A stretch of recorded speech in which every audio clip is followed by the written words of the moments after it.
Hey, good morning, everyone. It is April 15th, 2025, tax day. Just to remind everybody, get your taxes in or extensions by the end of the day. I've got to go. Oh, No, already done that.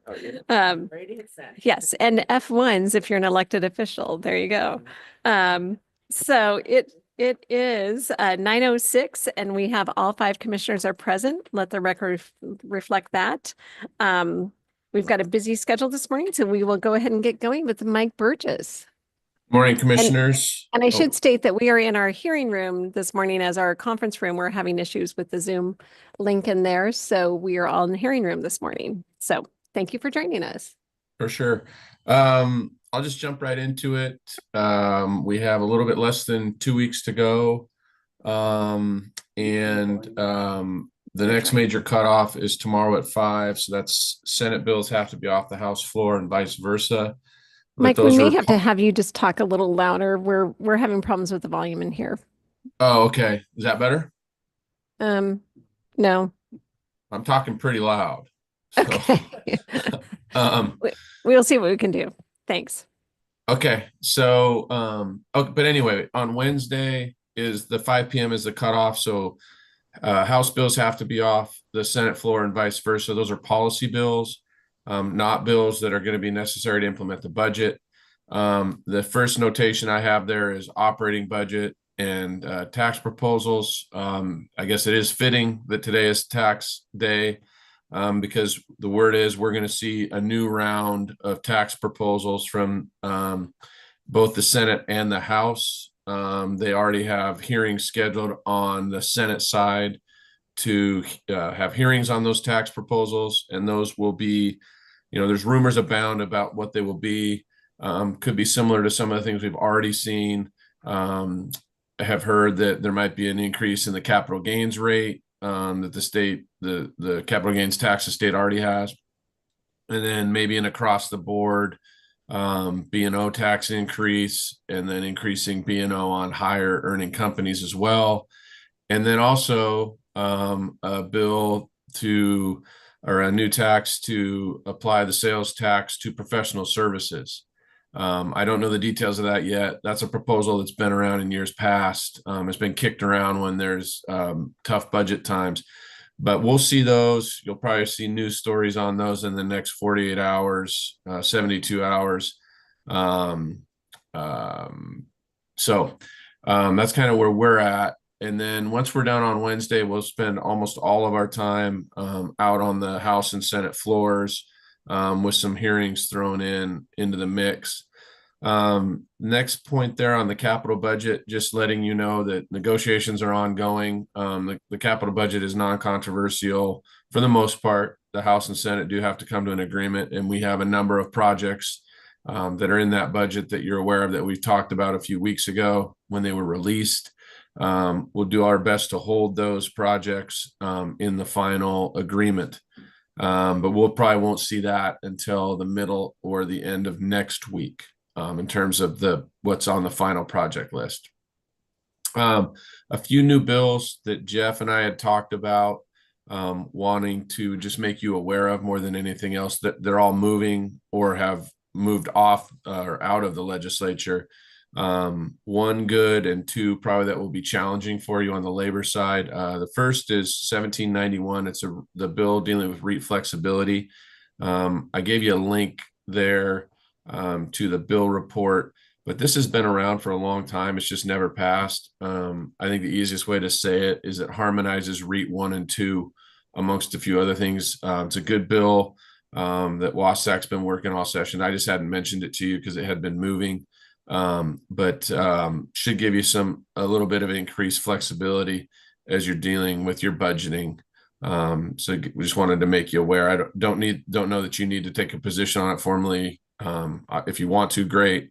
But it is moving through the process. It does need to make it off the Senate floor in the next day or so.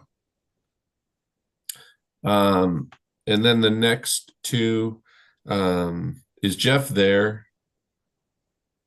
Yes, Jeff is here. Yeah, Jeff, if you don't mind, and I'll just introduce these two. You might have had Jeff was, I think, at a conference last week and heard about these and wanted to make you aware. 5503 deals with collective bargaining for public employees, and then 5041 is what's kind of being referred to as the UI bill. That's the unemployment insurance for striking workers legislation. That passed the Senate floor, or excuse me, the House floor. 5041 passed the House floor over the weekend. It was narrowed down from 12 weeks to 4 weeks of unemployment insurance for those workers. Just give you a point of reference, because the bill report's going to say 12, but it was amended on the floor. Jeff, do you have anything to add on those two? The main point that at the Wasatch conference they pointed out was the bottom point here, where the county would no longer be able to do a settlement agreement where the employee would waive rights to future claims.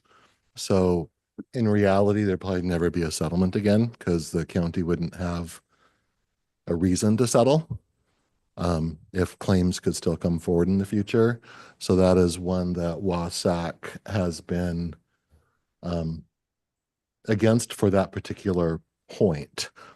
And but it sounds like it's going to be passing. So just an FYI, really.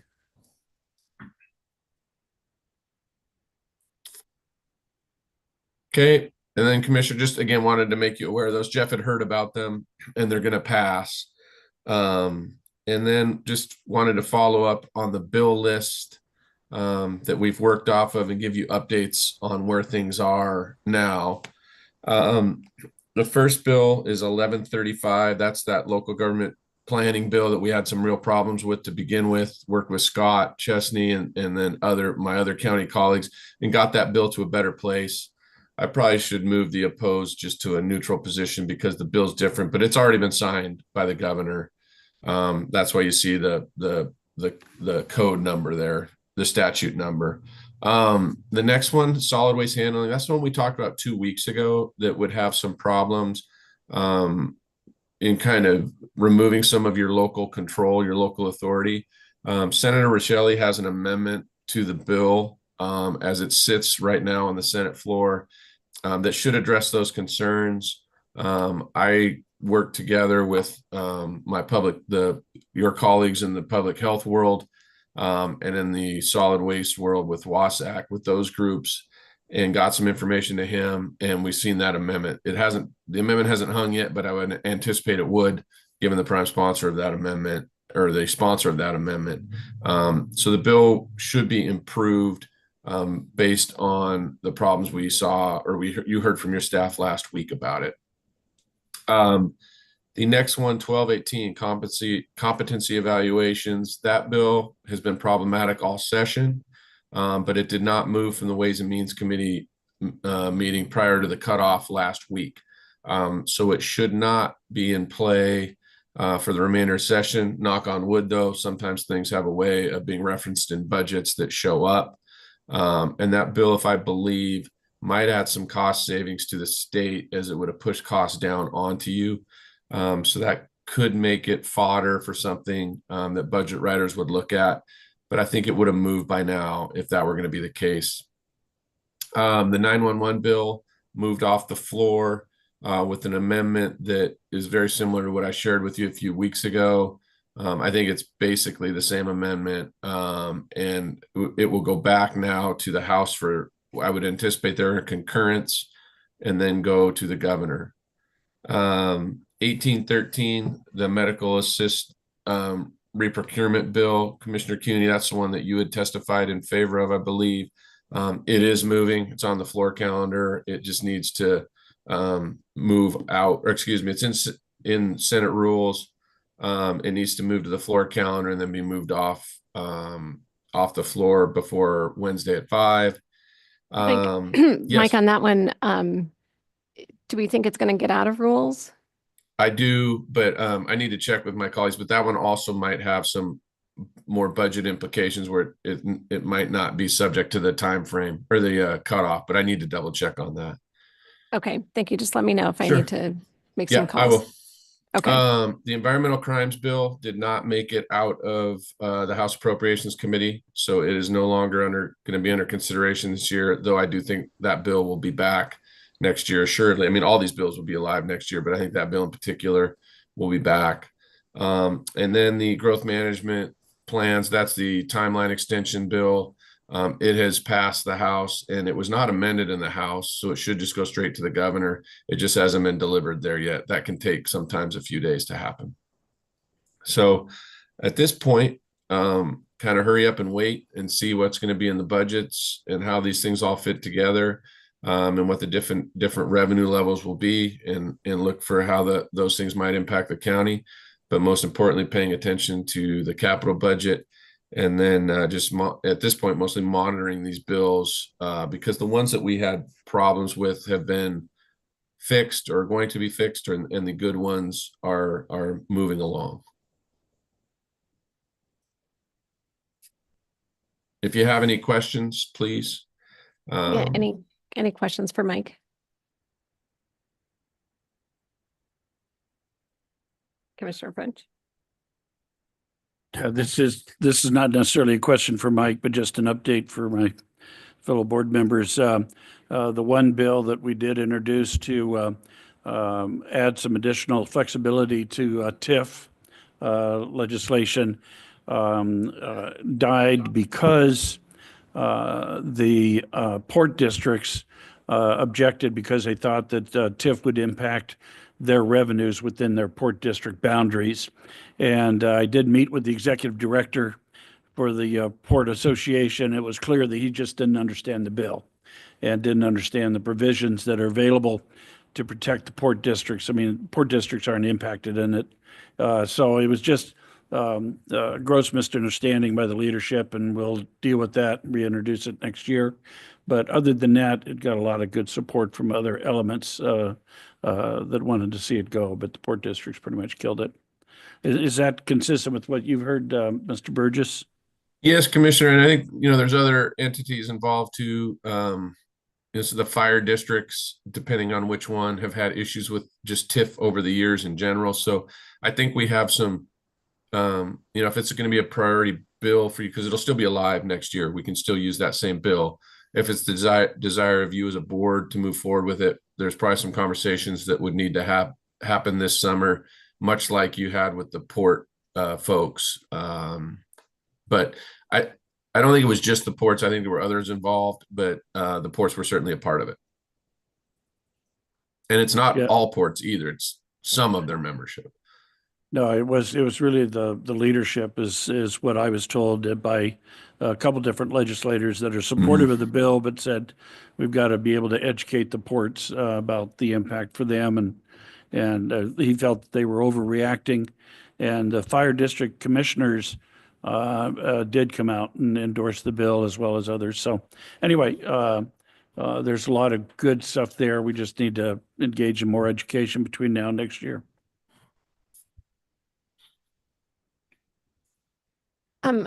Mike, I'm just going to ask because I can't remember. Did the bill pass on extending the Growth Management Act from June to the end of the year?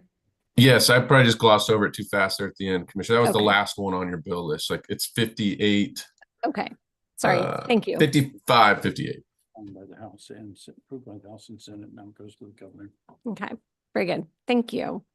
Any So other- I might Commissioner Jordan has a question. Just a second. Just a FYI, Mike, I reached out to Senator Riccelli on 1813, the Yeah. crisis dollars bill, just asking if he could help get it out of rules. So I haven't heard back. I'll let you know if I hear.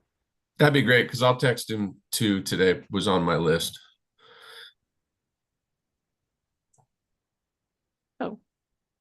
Commissioner Kearns is saying it. For second reading. Oh, never mind. I don't know. Anyway, it says it's in for a second reading, so we'll see. 1813, correct? Correct.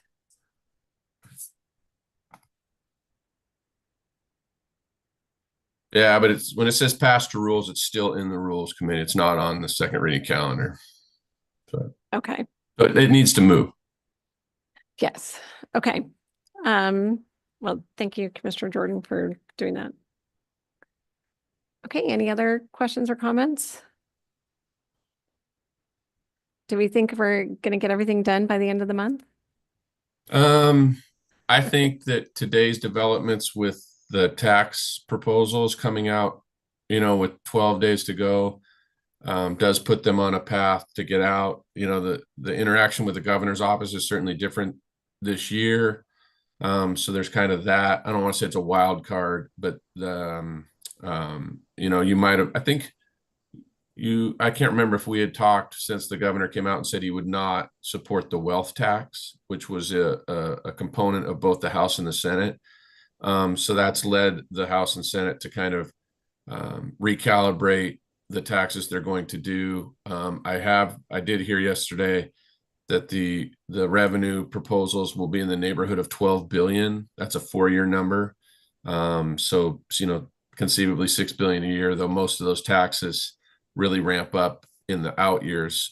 Their budget shortfall is really most problematic in the next year, the biennium, because those whatever tax proposals they have would not have kicked in by then. So that's a long way of me saying, I think there's always these rumors that they're going to go special session. I think the actions of seeing these new revenue proposals maybe make that less likely, but also knock on wood for that too. So Okay, a lot of late Thank you. nights between now and the end of session. They went last night till about 2:30. I stuck with them till about 1:30 Wow.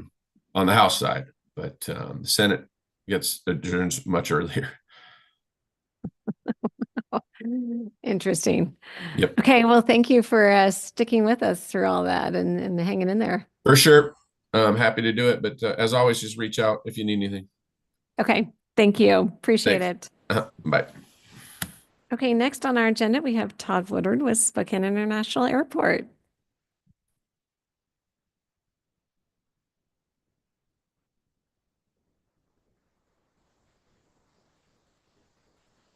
Washington Public Ports will hold their spring meeting in Spokane in mid-May. So the executive director and the entire leadership, and then they break their meetings down in terms of committees. So there might be an opportunity to address their legislative or their economic development or their growth or whatever, just as an opportunity. And if I can help you in any way with that, just let me know. Cool, thank you.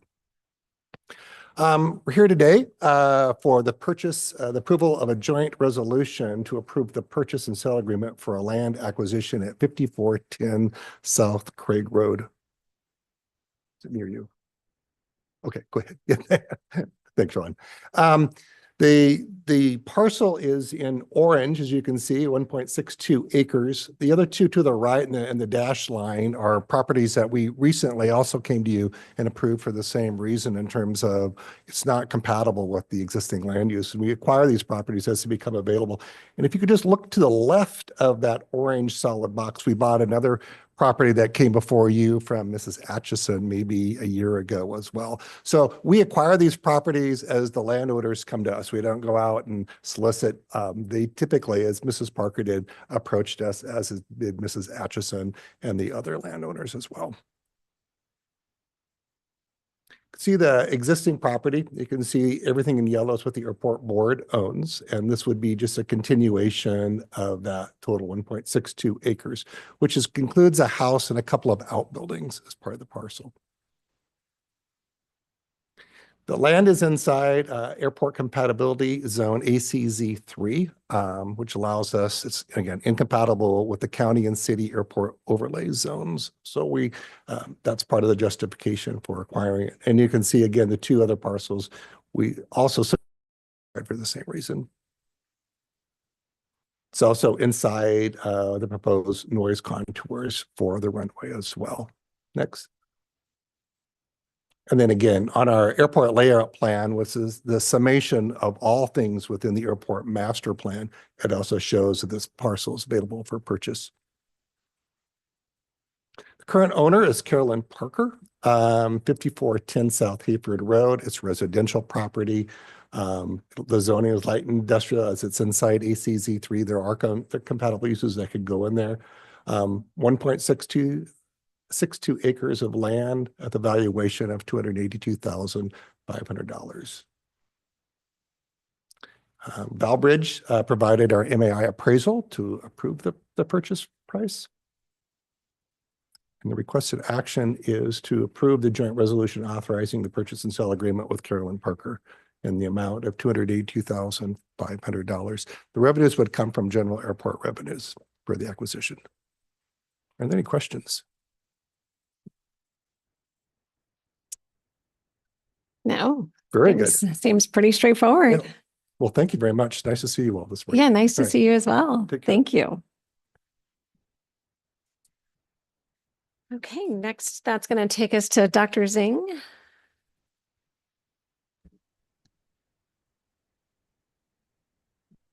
Morning, everybody. Good Sorry, I was morning. not quite prepared yet. Well, hope everyone's doing well. Thanks for having me again. This morning, I'm asking for your approval to renew a bunch of agreements. So we have our interlocal agreements with the coroner counties surrounding us that we provide services to. There are a number of those counties in Eastern Washington and Northern Idaho. Those agreements are 2-year agreements and they are expiring or have expired. So I'm just coming before you today to ask you, we haven't changed the agreements really significantly at all. We're just trying to renew them so that we have those agreements in place. So for today, on today's agenda, I think as attachments, you'll see all of the interlocal agreements for the counties that are needing renewal. We are adding 2 to our current set of counties. That's Whitman County and Grant County. They have a private pathologist who goes around and does autopsies for them. But when that person is on vacation or, is ill or can't do autopsies for whatever reason, they've asked that we be the backup to them. So it should not add significantly to our caseload, just offers a backstop in case they have an emergent case that needs to be done. Any questions for? Yeah, any questions? Or do you need more explanation? I'm not sure. Sorry. I know a lot of you are aware already or all of you are aware already that we do these services. Yes, and I think the question is always just making sure as we renew these contracts that we're adequately covering the costs, that the outside entities are covering their costs associated with them. Yes, yeah, we do every year look at that, the fee schedule to make sure that the costs are covered. And yes, again, we're covering our maintenance and operations costs, the staffing costs, and then we sort of amortized into the agreements the cost of replacing org equipment, like the bone saws and so on, and maintenance on our X-ray equipment, the full body X-ray and the CT scanner. So yes, we currently are still covering all those costs. Okay, very good. Thank you. Are there any other questions? I don't see any. Dr. Zing, though, I will be reaching out to you this afternoon we have a joint city-county meeting on Friday that we may want to see if you're available to discuss kind of what's happening in, kind of update us on the first quarter of this year versus last year. So I will give you a call later to discuss that and see if you're available on Friday morning. Sounds good. I'll wait for the call. Okay, thank you. Thanks, everyone. Thank you. Next, that's going to take us to Judge Leland. I see him in the back there.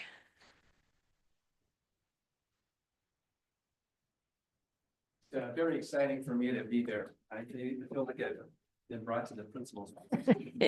I have a handout, don't use the PowerPoint, didn't know how that was all gonna work, so. I would say it's probably better that you come here than us go to see you. Yeah, and you can tell I haven't been here very often. Well, welcome to each of you. I'm from the District Court. I'm Judge Leland, and it's an honor for me to be here today to speak to you. My topic today, I could speak on a couple of hours at least. I don't know that you want that, 5 minutes at most. The materials I'm giving to you kind of go into detail as to a pretrial grant. I was sitting at a meeting of judges on December 17th, and there was an application, an opportunity to go for a few dollars out of $140,000. And I said, okay, I'll go ahead and do it. I was the last person standing. So we received a letter from the AOC, which is the Administrative Office of the Court, in early January, saying that we won the lottery. We got $7,100, and you'll see it is the top document that you have. Since then, we've been moving forward. We hope to hire an intern. We are looking to create videos and so on. Videos is one of the things you'll see, and we want to thank the county and specifically Sharisha for assisting us at this point. What are these videos all about? In criminal law, a lot of people may have limited capacity to read and all of this. Some people just need a little bit different way of looking at things. And I kind of see this as a pilot project, not only for district court, but for this county as a whole. I've actually studied the website, and what we're thinking about doing, and we've made some substantial steps, would be to go ahead, and you can see a narrative in those documents as to where we're going with this, and we've created one. It's actually pretty good. And it gives people an overview of what the district court is, what they can expect, how they hire a lawyer, and all those kind of things. So you see this occasionally out and about in your travels. We're going to do it. The AOC we're the only one in the state doing it. Believe it or not, we're the only one. AOC is very excited about it. So that's kind of what we're doing, a very nominal amount.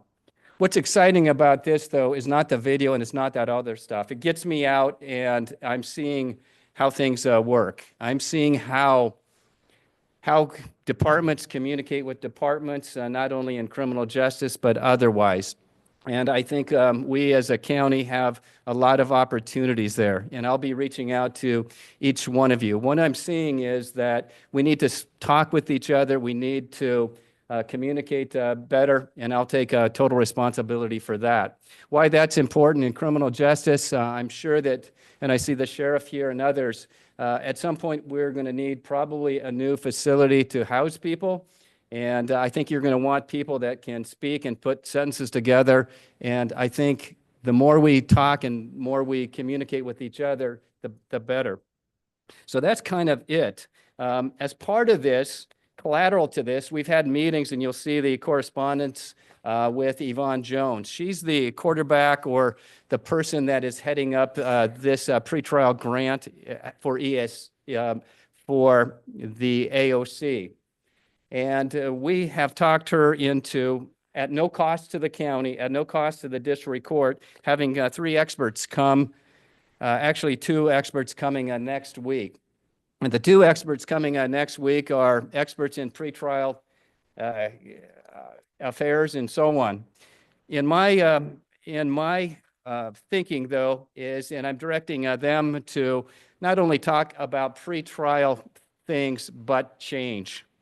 Here's what I'm seeing from my little perch and my little visit around the county over the last 3 months. And I'm seeing and I just took some notes here. Change is inevitable. How do we prepare for change? Do we lead or do we follow? How do we adopt to change? What can each of us do to prepare for change in our delivery services? What are we doing? What are we doing? How are we changing things? How do we come together to make that change come about? How do we get management to actually buy into change? How do we prepare our employees for change? How do we come, and very importantly, how do we overcome resistance to change? In my little project here, I'm seeing quite a bit of resistance. And so these people are going to speak on Monday afternoon, and here's why I'm even bringing it up. Between 4 and 5:30, they're going to be in the little room by the coffee shop in the Superior Court building. And you'll receive a personal invitation from me to attend or partially attend or whatever. We want to show good presence. My argument with AOC now is this is a small grant, but it's the application for the larger grant. We're one of 2 entities in Spokane County that received a grant, this and Cheney. The only component or the only tie to that is I'm the judge out at Cheney as well. So we want to do, we want to show our presence to them. And then we've kind of talked them into, or someone to coming back in June, a Friday in June. And I'll kind of put that, or maybe put that on your radar. And what we're going to be doing will be an extension of this change idea. The pretrial services, I think the people in the court system and criminal justice understand the processes. It's how do you get them together and communicating together, and how do you get them to buy off on change and all this. So I find it very exciting, and that's about it. This is a little grant, not worth, we've gotten $7,100 of value right now. And we want to thank the partners that are helping us with these videos. We do have one. Sarisha has it available, so if you want to take a look at that, she can give you an idea of what we're thinking. But it's pretty darn good. We have to do a little bit of editing and so on to it and making it better. But I visualize that video all the way through the county. Yep. So any questions? So I'd say thank you very much. And I would say make sure, knowing about Monday may be a little tight now on everyone's schedules, but make sure we know for June. So that way we can get that, kind of scheduled Sure. out on our The one in calendar. June, we're going to try to go off campus if we can, but we don't have a lot of money to do that. And so we're trying to think of ways of doing it. Maybe Gonzaga will provide the sandwiches. We've got a little budget here. And so that's kind of the thought. Get us away from here, but then get us all together to talk about change, resistance, and those kind of things. And I'm sure that you're kind of seeing the same thing as I am. I'm just kind of new to it, but I will be reaching out to each one of you for sure to discuss this and other things. So that's it. Very good. Appreciate your help.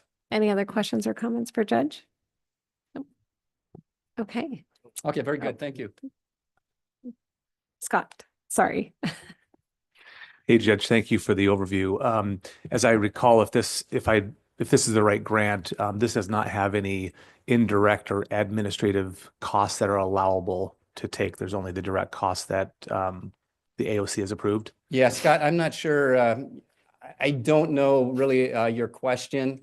The grant is what you have there, but if you're getting to costs of us being involved with human resources and those, is that what you're speaking to? Yeah, indirect costs are oftentimes the ancillary cost to support the grant. So in this case, to go and hire an intern to procure for IT, to then procure the equipment for grants, to then administer the grant, those sort of things. I don't think this has a reimbursable component in there for it. We are willing to pay out of our pocket for that, Scott. If you send us a bill, we'll gladly pay it.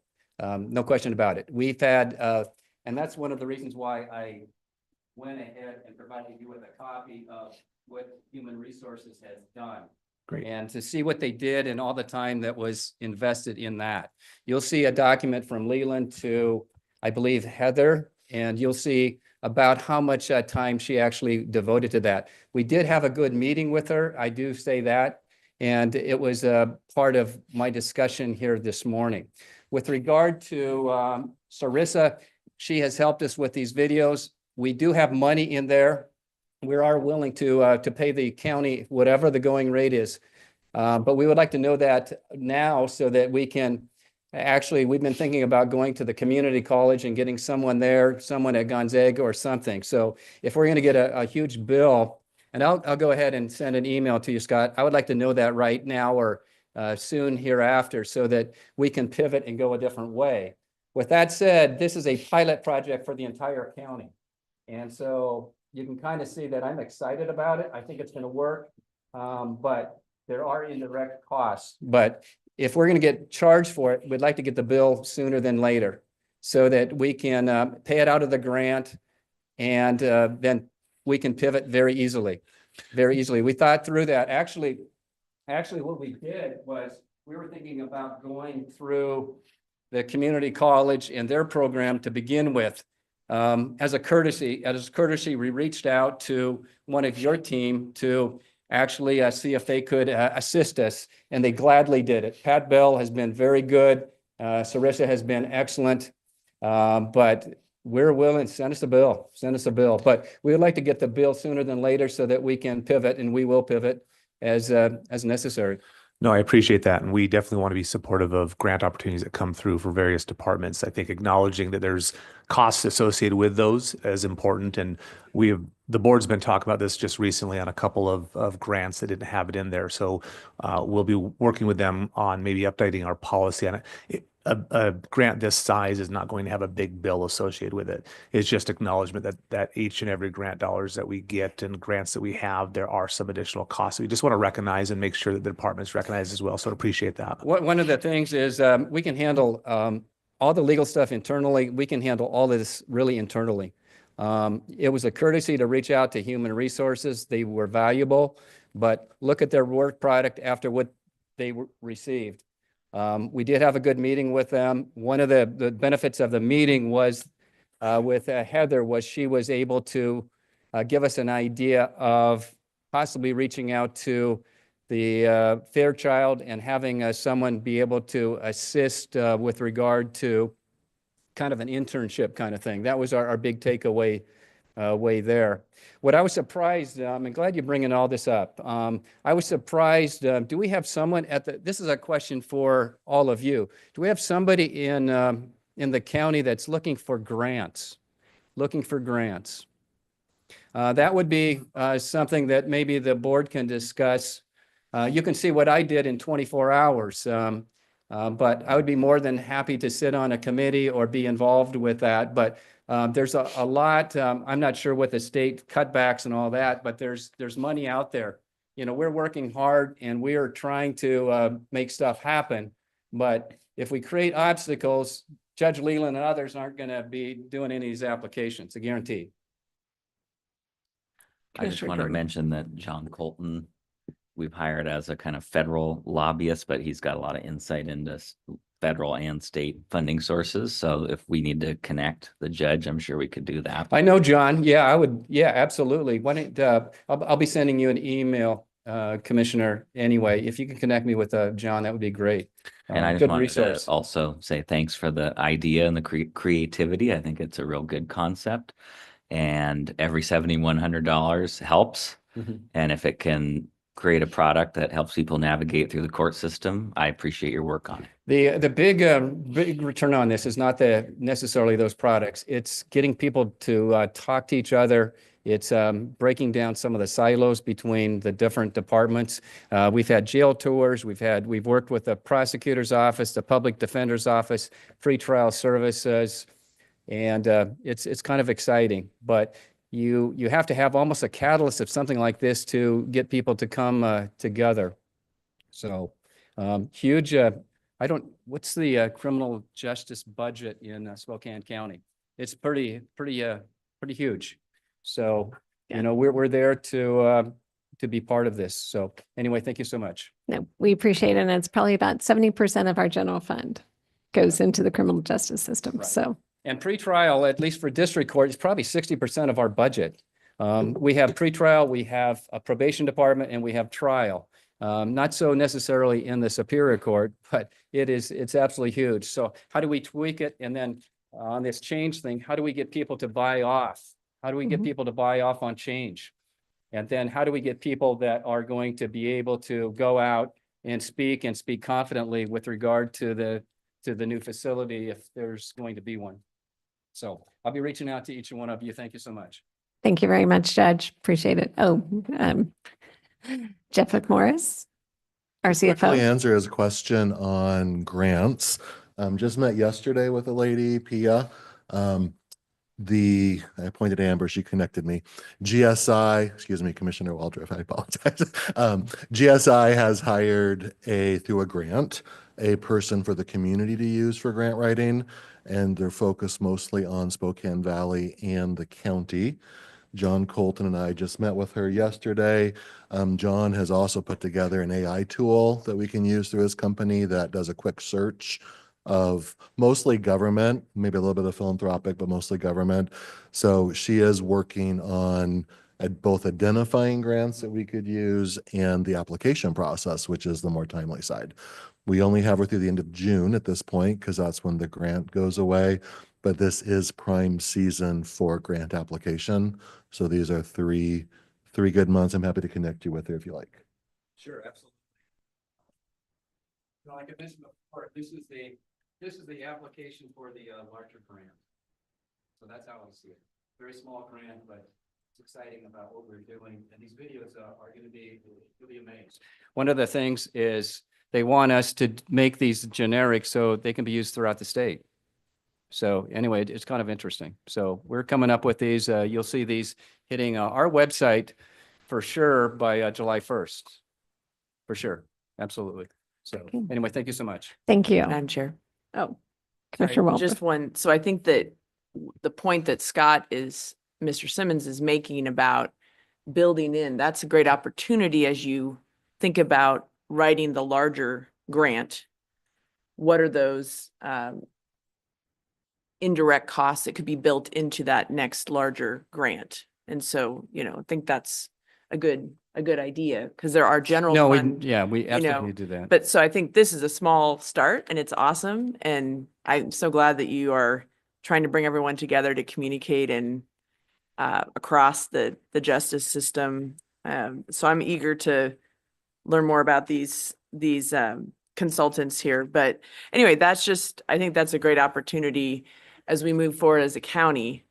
What is that formula for knowing how much per hour to build in for different indirects? And so then we can cover all those costs as we have, as have a tight next couple of years. Our budget's looking very tight. So grants are a great opportunity. See, I picked this up on the 17th, got this out the door the 18th. I didn't even know that there was a policy. I didn't know that there was a grant policy. I had no clue, absolutely no clue. And so I, in good faith, sent this out the door. You'll see the work product there. But I think it's fair. The problem, though, is what we want to try to do is we want to create incentives for people to do it and to not create a bureaucracy with regard to this. We'd still be talking about this potentially, and the window on that was fairly tight. So, but we need to create incentives for people to look for them, create incentives for people to just do it. I didn't take any format. I just went ahead and did it and got a little bit, but anyway, it's all good. Thank you so much. Very good. Thank you.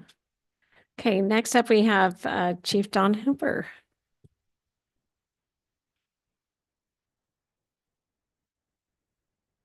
Good morning.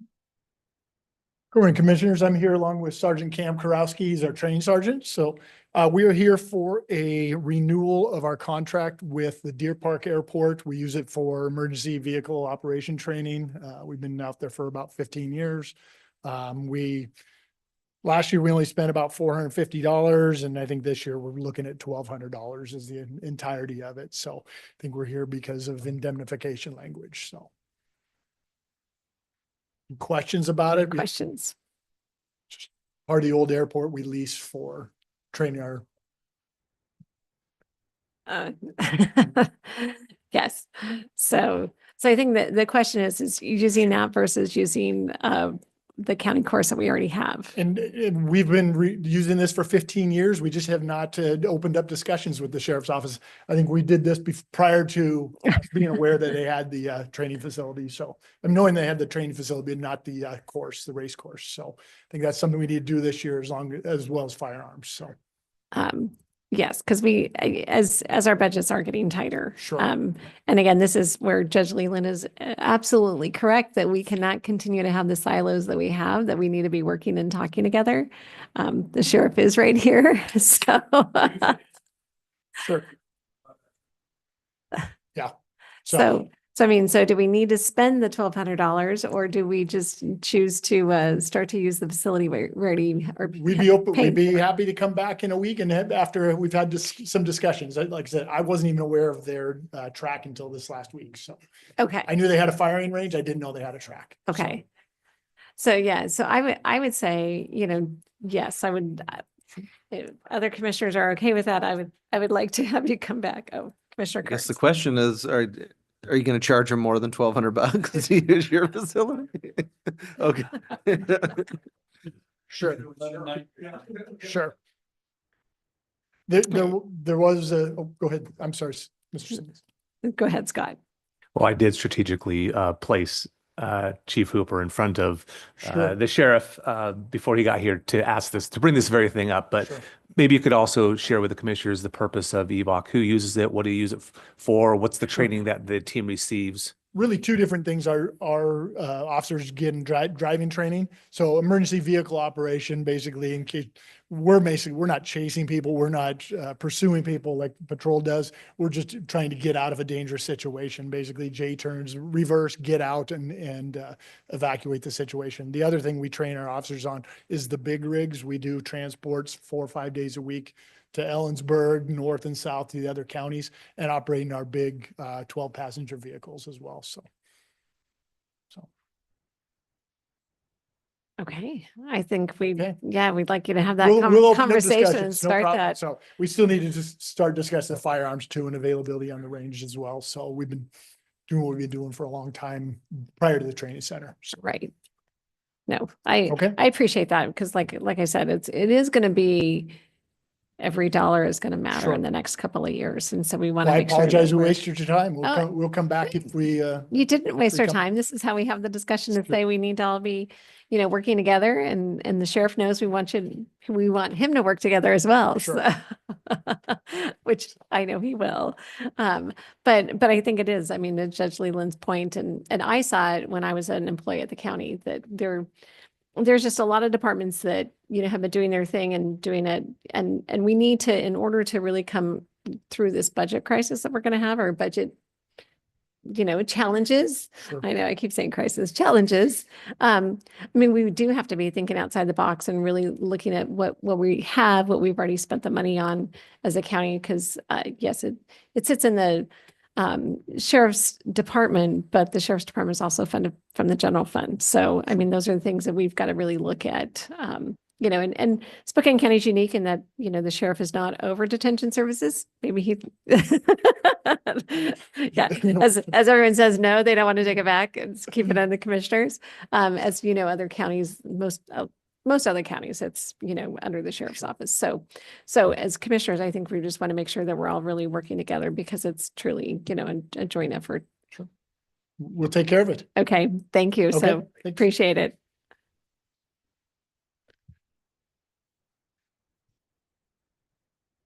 So yes, as Scott strategically did that, then we have the sheriff next.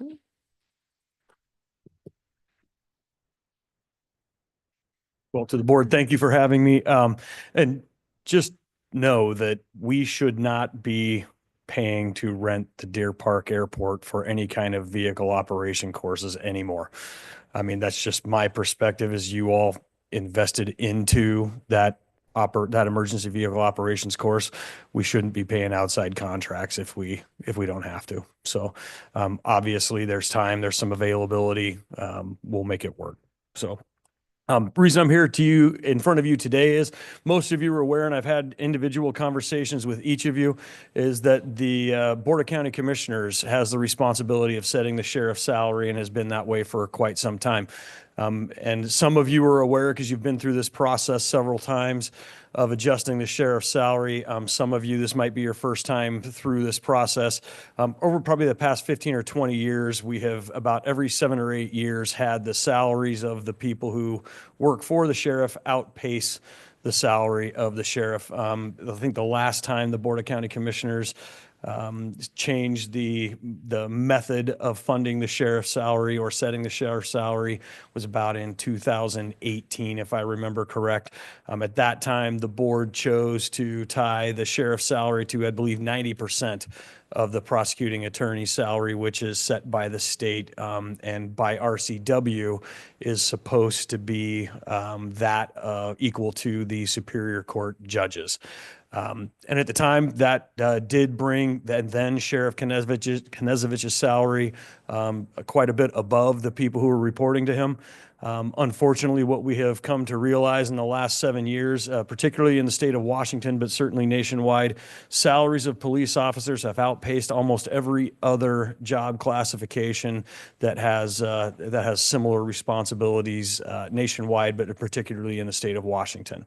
And it is now with the settlement of our 2 commissioned deputy contracts. We settled the DSA contract. We have not finalized the Lieutenants and Captains Association contract yet, but there is a Me Too clause in the lieutenant's contract that automatically attaches to the DSA contract. So we have settled the wages portion of that for both of them, and it would now push almost everybody who reports to me in command staff salary well above my salary, and bringing my lieutenants soon to be within a couple of percentage points of my salary. So I'm here today to talk to you about the idea of tying my salary to that of my undersheriffs and asking you to set my salary 5.6% above that of the undersheriffs. Clark County did something similar last year via ballot measure. That's how they set their sheriff's salary by their charter. And by a 63% vote, they voted to place the sheriff's salary 8% above their undersheriff vote. The reason I'm asking for you guys to consider this model, I don't know that law enforcement salaries are going to continue to outpace or increase at a rate higher than everybody else's, but setting it at whatever the undersheriff salary is at will prevent compression and prevent the what seems to happen every 7 or 8 years where police salaries are outpacing that of the executive.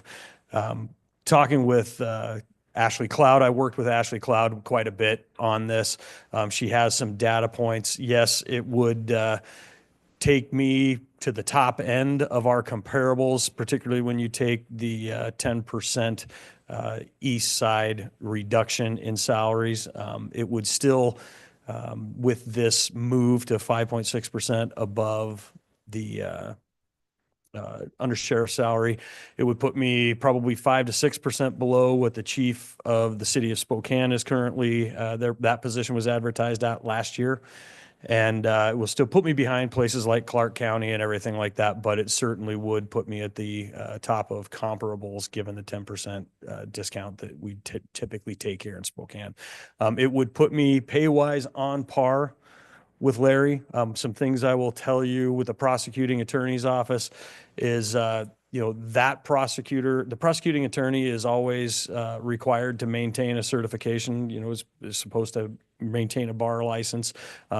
Similar to that, I am also required to maintain a professional peace officer certification, unlike most other elected officials. I have to be able to conduct the business that every line level deputy has to conduct.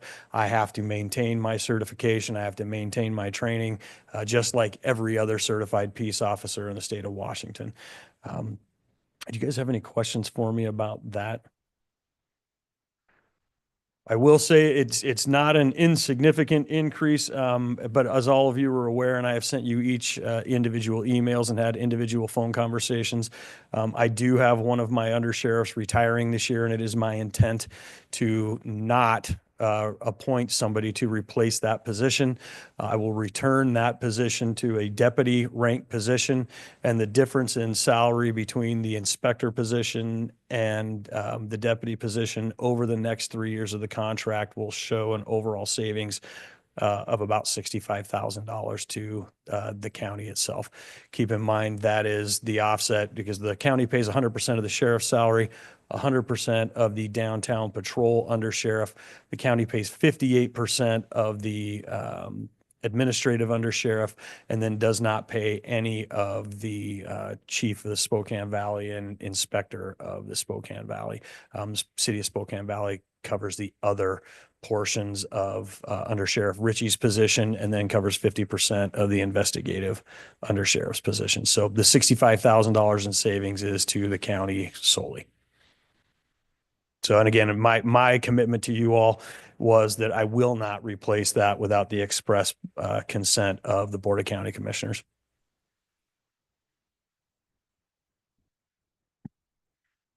So, so how did you get to 5.6% versus a 5% or 4%? Well, it was five. It's actually, I think what it was typically is it's a 5.14% is what the county standard was. But I know that in the past, and when I was looking at Ashley's number, she had it at 5.6%. And I think that's because there was a $5,000 education incentive built into that that I actually haven't been taking the last couple of years, frankly.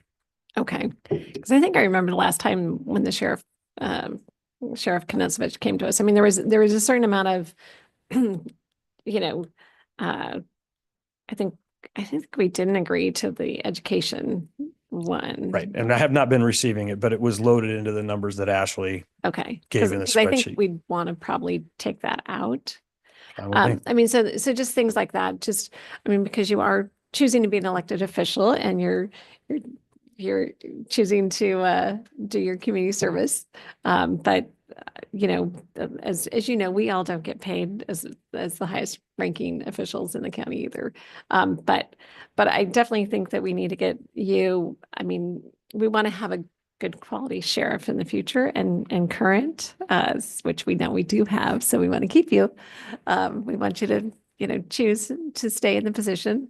So I'm, so I guess, just maybe have us look at that and tweak that. I know, we want to make sure your uniform allowance and all those things are in there.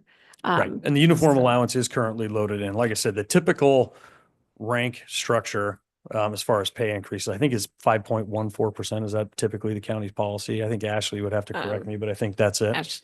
Yeah. So, and I think Since we're that- talking about her. Yeah, exactly. And I think that's why we didn't worry about the education piece, because at the time, for the most part, when you become sheriff, you're doing your normal education trainings that you have to do, just like I do as a CPA or attorneys do. But it's not that you're not getting additional college or, upper level education because you're actually very busy as a sheriff. Right.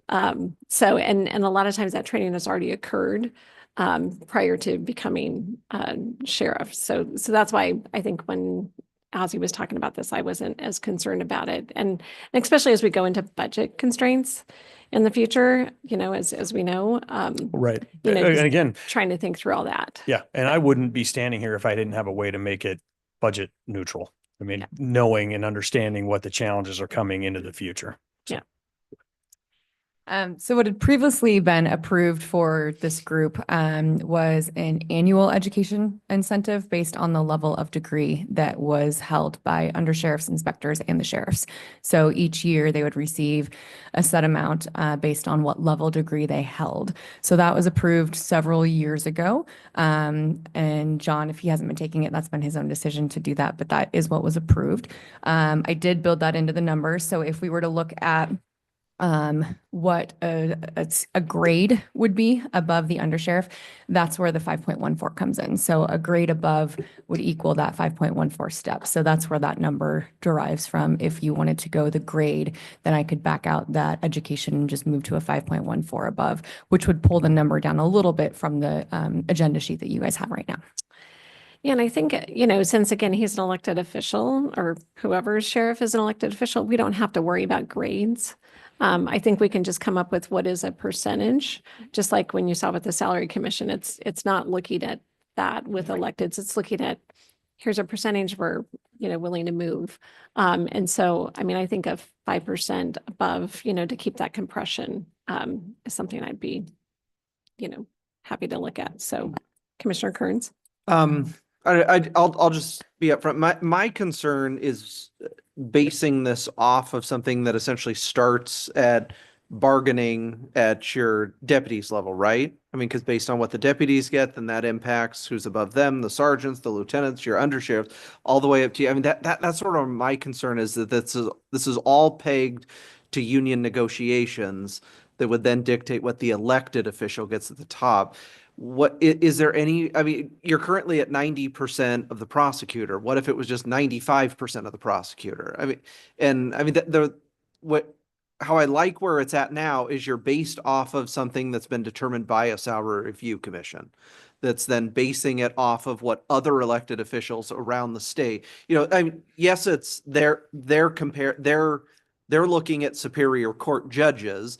The prosecutor makes the same as a Superior Court judge, and then the sheriff makes a percentage of that. I mean, whether it's 90, whether it's 95, whether we just put you also at what a Superior Court judge makes.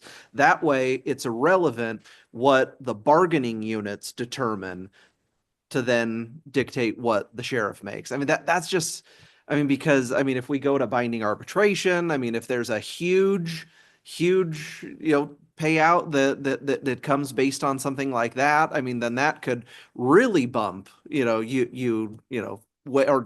you or whoever is the sheriff at the time. I mean, we could be talking 10 years down the road, 20 years down the road. I mean, you just never know where those negotiations go. And I mean, and that's quite a ripple effect from a deputy all the way up to the sheriff. And so that's kind of where my concern is. Well, and I think you actually articulated what has happened in the last 7 years. I mean, I think that's uniquely what happened here because of the scarcity of people looking to get into law enforcement, the absolute raw demand for people to come into this profession, right? And that's one thing that is somewhat unique to the sheriff's position. Number one, the State Salary Review Commission doesn't set anything for sheriffs. I mean, it was the Board of County Commissioners who set it to the prosecuting attorney's one. So I don't know that the state sets the salary or the State Salary Review Commission sets it for any commission law enforcement officer. No, they don't. They set it for Superior Court, and then we have pegged the prosecutor to Superior Court. Right. And then we have pegged the sheriff to the prosecutor. So, Right. I mean, in turn, we've pegged the sheriff to the Superior Court because they're equal. Yeah. The sheriff and the prosecutor. Well, and The in this, Superior Court and the prosecutor are equal, and so we pegged you to that number. And so I'm just, do we just want to shrink it's at 90%, we move it to 95, 98, so just make it on par. well, I think with this, I mean, with a different mechanism, right? This being 5.14%, it would put me just shy of the prosecuting attorney salary for right now. I don't know that law enforcement salaries will outpace that of prosecutor or other elected official salaries going into the future. Like I said, my thought on pegging it to what the commission law enforcement people who report to me would be, avoid having to do this 4 years into the future. I mean, you also get the benefit if police salaries, slow down compared to everybody else's, well, then the sheriff's salary would slow down as well. I think you avoid having to do this over time where you have people who are reporting to me who are also certified peace officers. Now their wages outpace me outpace the sheriff every 6 or 7 years. And that's been something that's been happening for the last 25 years. The Board of County Commissioners has to kind of keep re-looking at how they come up with that salary because the people who are reporting to the sheriff, they keep outrunning the salary. So. What was the thought process behind the 90% peg versus 100 or some other number at the time? And then I'm just curious as well. I appreciate the Clark example. Curious kind of what is the norm out there for other counties? Is it just all over the map? So 2 separate questions. As far as how is it set, Acton Yeah. may be able to answer that. I know that it is not typical that the subordinates to the sheriff are earning more than the sheriff. Right. Yeah, so when I did a review of the other counties, the subordinates are not over the level of the sheriff. There are some that are somewhat close, but there's a hierarchy that you can see pretty clearly within law enforcement. How they're determined, it just kind of goes county by county, but they are set by the board. So however they determine. As far as why it was set at 90%, maybe Commissioner French can recall or Kearns. I was not here for that. Yeah, what I recall at the time, I think the compression issue with the sheriff at the time was Under Sheriff Tower was the one that was getting close to him. And I think the sheriff came in and said, 90% of what Larry's at would have, at the time, would have created some distance between the two. I mean, I think it was a round number that, increased the sheriff's pay just enough to keep whatever that, I don't know if it was 5.1% above undersheriff Tower or 5 points. I couldn't tell you what that spread was, but at the time, I think it was enough of a distance that the sheriff at the time thought it was a good place to be. Yeah. I remember the last time it was shifted, I, as a lieutenant, was making more than the sheriff was at the time. And so I think whatever that number was, it got to the point where it put the sheriff, I don't know how far above everybody else, but it took roughly about 3 years for everybody to outpace him again. So. And then just for general awareness, from kind of the county perspective and where you guys have set salaries for some of these roles, because it might be helpful as you're thinking about where you want to set sheriff. So the prosecutor obviously comes in at 100%. You guys have set sheriff at 90%. You've set Colin Charbonneau at 95% right now. So he's a public defender.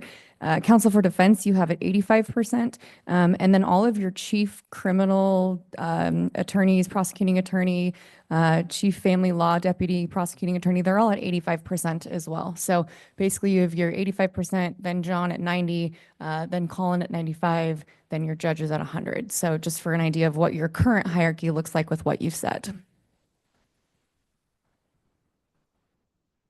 Yeah, and I don't know if we mentioned this or not, but as things stand right now with where the current prosecutor's salary is set, I would be, I think for the next 3 months, right on par. And then I think on July 1st, slightly behind where the prosecuting attorney would be at. So. Does anybody recall, and I don't remember, when we pegged the sheriff off the prosecutor, prior to that, did the sheriff go through the salary review commission? What's that? Not that I found. But See, I thought maybe it was, but maybe not. It was a mix. As I remember, it was a mix. For initially it was salary review commission, and then the board decided that they had to take it out of that. I think it was Knezovich that actually is Knezovich and might have been Haskell that recommended we take it out of the salary review commission because Haskell set at the state level, and so they wanted to try and peg it more to that because he's, as a sheriff, there's a senior law enforcement officer in the county, so they wanted some relationship to the prosecutor. But I think this will be the third or fourth time we've changed how we've compensated the sheriff because we're trying to still find the sweet spot. Well, and I think the persistent problem continues to be that the people doing the work, they just keep outpacing and for the last couple of years, it's been about, actually with the raises that the state gave last year, I was about even with my undersheriffs, but with these new contracts and agreements, it's over $20,000 difference.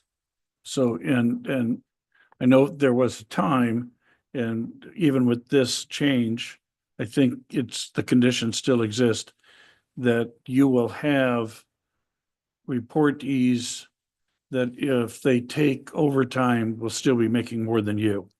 Yeah, that's not part of my calculus because remember the undersheriffs and the inspectors, they do not receive overtime. They are salaried positions. Yeah, I just wanted to share that with that's been the going new on commissioners. for a long time. Yeah. So I mean, even though we're from a pay scale standpoint, you're going to be at the top. That doesn't mean that you're the one that's going to be making the most money, Not even because close. there's still deputies and the sheriffs, sergeant, lieutenants that are still going to be making more than you. Correct. Yeah. Commissioner Waldron. So I definitely support an adjustment because we need to do that. I appreciate you finding money in the budget by eliminating a position to make that happen. So we're not finding money elsewhere. So thank you for making that, for suggesting that in your budget. I guess I have a similar, it sounds like there's a lot of different ways we could go about pegging the salary. So did you look at like the 95% or another alternative? Just wondering if there was a different way to, if this was the best way that you came up with, or if Ashley had looked at the 95% of the prosecutor or alternatives, just to be able to have something that is, I guess, a little bit more set to other electeds. So anyway, just, So I there guess- seems like there's a lot of ways we could do it. I don't have a particular, just wondering if we've explored each of the options and whether or not it would work. I did. And so if we were to go to like a 98%, we'd essentially get back into alignment for this year of what John would be asking for right now. That said, my concern goes back to what John's talking about, is if we do want to keep the hierarchy of the sheriff's office, we are at the whim of the commission of the state, who is not looking at this position at all. So they're completely looking at the judges. So some years, like 2 years ago, they got a 7%. This year was a 4%. Next year is a 3%. So it may or may not, if we set it on a percentage, keep up with the percentage that the undersheriffs are receiving based on their salaries. So you could definitely do that this year, but for future years, I would then recommend we do a review to make sure that we're still on target with what that commission recommended, if it still aligns with what you as a commission decide you'd like to see as the difference between. So yeah, you could kind of go either way, but it would require us to continue to look at it year over year if you map it to the judge's salary. And the judges, they're really looking at the work of a judge. Correct. And then everything is cascading down. Yep, the from work that. of a Okay. judge and the job requirements of a judge, right? So Right. similar to what we're doing for your is- positions and the others with the commission, when we meet with the local commission, they're doing that on the state side for the judges. So it's not necessarily, it's apples to apples. Okay. Well, and in my conversation with Prosecutor Haskell the other day, he said he was 100% in support of, me being paid at least on par with him. He had no issue. He goes, like, John, I don't even care if they pay you more. He goes, you have twice the staff I do and quite a bit bigger budget. He thinks that I have more liability. I disagreed with him. I had an argument with him about that. But I mean, if you want to look at, pay for work and things like that, I mean, I have almost twice the staff that the prosecutor does. So some other things for you guys to consider. And I think much to Ms. Cloud's point is that when the state is setting that, they are not considering the law enforcement specific responsibilities. It's just not something that they're doing. I would say you do carry a gun, so you may have a little bit more liability. And I have 275 employees carrying guns Yes. and about Commissioner- another 75 who don't. So Mr. French. So I think this is like the fourth time maybe that we've had a conversation about the sheriff's salary. And the one thing that I'm struck by just thinking about this and thinking about after our conversation is that every one of those previous adjustments was a result of compression. And here we are again dealing with compression.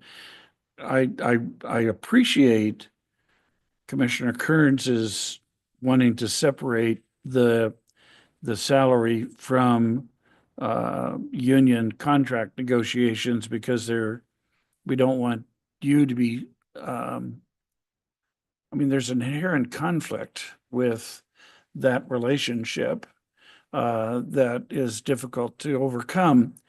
But again, the fourth time that we're dealing with compression and stuff. So maybe there is some logic to, making a relationship there so that we don't have to deal with the compression issue in the future. I do understand the hierarchy and the necessity to maintain that relationship and stuff. So while I agree with Commissioner Kearns, I'd like to be able to find a different thing to benchmark against. I don't know what it is. And so this you know, we could either continue to do this every 4 to 5 years or just address the compression by eliminating it. So anyway, just some thoughts. Yeah, well, and every question that's been asked, absolutely valid questions, and the reality of it is what do you benchmark it to? Well, that's, you all get to do that. You guys get to decide that. And so I agree with you, Commissioner French, that listen, if you don't want sheriffs keep coming back to you every 5 or 7 years, the easiest way to alleviate that would just put a set step between the undersheriffs and the sheriff. Like I said, I don't know whether or how many years it would be before police salaries start outpacing everybody else's again. And maybe they don't. Maybe some policies change in the state, and maybe society changes to the point where we have a lot of people wanting to get into the law enforcement profession. Maybe that occurs and things moderate, but maybe they don't. But in addition, at the end of the day, I just don't see, if you tie it to the undersheriff salary, I don't know that you're going to have to take a bite at this apple. I mean, but again, you guys have the ultimate authority. If a couple of years from now, 5 years now, you say, we just can't afford to pay that anymore, you can go back and change it. Well, I was just add to my comments that every time we do this, it's never set in stone, because we always learn and adjust and come back. And, if we try this and it doesn't work, then we always have the ability to come back, like you say, and adjust to something else. So we've tried other methods. And I will say, by tying it to the undersheriff's salary, it would make professionally qualified people more likely to apply. I mean, when I applied and took this job, I knew that I would be taking a pay cut. And thankfully, it was only for about 1.5 years before I caught back up to where I was prior to being elected as the sheriff. But by going the route that I suggested, I think you're going to, in the future, whenever I decide I don't want to be the elected sheriff anymore, I think you're going to get better, more professionally qualified candidates to throw their name in the ring for that. Commissioner Jordan. Just a question, thinking about the different options that we might take. Good discussion all around. And I understand the limitations of the state commission. Just curious, looking back like the past 5 years of that change, what's been the percentage change for judges and prosecutors? Has it been a pretty consistent 3%-ish, or has it varied? I'm just curious because I don't know. Yeah. Let's see, what year am I starting? So in 2020, it was a 4.55%, 2021, 0%, 2022, 1.75%, 2023, 7%, 2024, 5%, 2025 is 4.03%, and 2026 is a 3.02%. So it's kind of across the board, to be honest. Interesting. Thank you. So I wonder if because I hear all sides of what we're trying to do here, and I get it. Is there a way that, and Ashley, having just had the salary commission get together, is there a way for us to make that bump to like a 5% now, where you're 5% above, and then have the salary commission review it every 2 years to then continue, because then they can look at that compression and see what's happening? Or do we, look at, because I know that doesn't take into account, if we do that and they don't meet for 2 years, the fact that the sheriffs, will be getting a raise they have, set. So, I mean, so I don't know, how could we transition to that, to have that happen and set John up right now? And then do we feel that that's a good way to do it versus a different way? You could. If we do it that way, I would recommend that we set this year and next year based on the undersheriff, so that you have 2 consecutive years where the sheriff doesn't get behind. And then we could give it to the salary commission at that point. Difficult thing, again, just depends on the contract cycle that we're in. And if that commission agrees that the sheriff should make a continued amount more than their undersheriffs, or if they feel that they shouldn't. And that could be a complete philosophical change. Ultimately, you as the board would then have the authority to take their recommendation or decline their recommendation and do something differently. But you could at least have a separate set of eyes looking at it if you wanted to. Some years I have commissions that really understand comp. Like I had a really good group this year, honestly. Some years I have people that I honestly don't know if they're even reading what I have on the screen because it just completely depends on the voter roll that gets picked. So we absolutely could move in that direction. Do I still have concerns that we would fall behind the undersheriffs? I do from that route. But again, you guys could at least put in there that you would like to review it. And if you decide to decline it, that you would make that decision at that time. Question. Just a second, Commissioner French and then Commissioner Jordan. Well, I share this just from a historical perspective. We did have, when we established the Salary Review Commission, a conversation about the sheriff being part of the Salary Review Commission, and we actually voted against that at the very aggressive request of the sheriff, because he felt that, the state set the salary for prosecuting attorney, that he was the highest law enforcement official, and that should be linked to law enforcement as opposed to the whims of a salary review commission that could or could not understand the duties and responsibilities of the sheriff and stuff. So that's one of the reasons why we took the sheriff out of the salary review commission and then pegged it to the prosecuting attorney. Not campaigning one way or the other, and just giving you some history. Commissioner Jordan. Good. I appreciate that history. Just playing the thought out a little bit.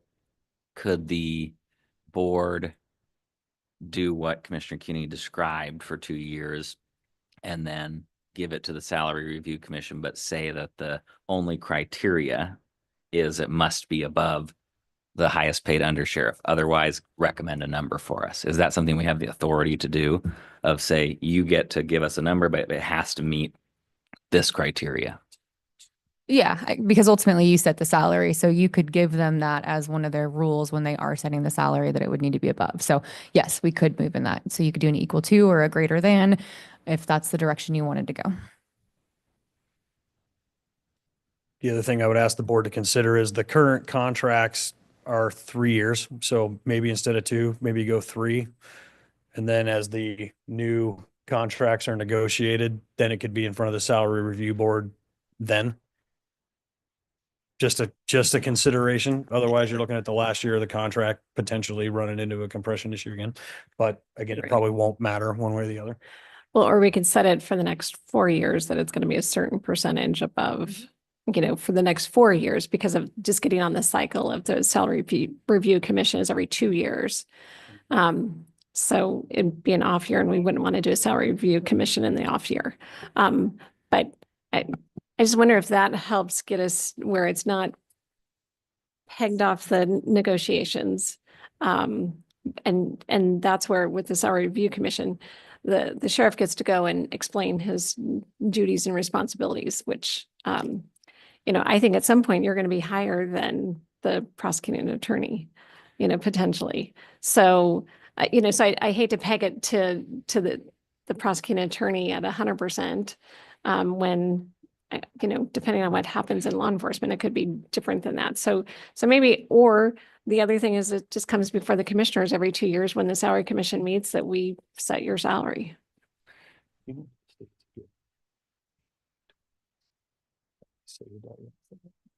Okay.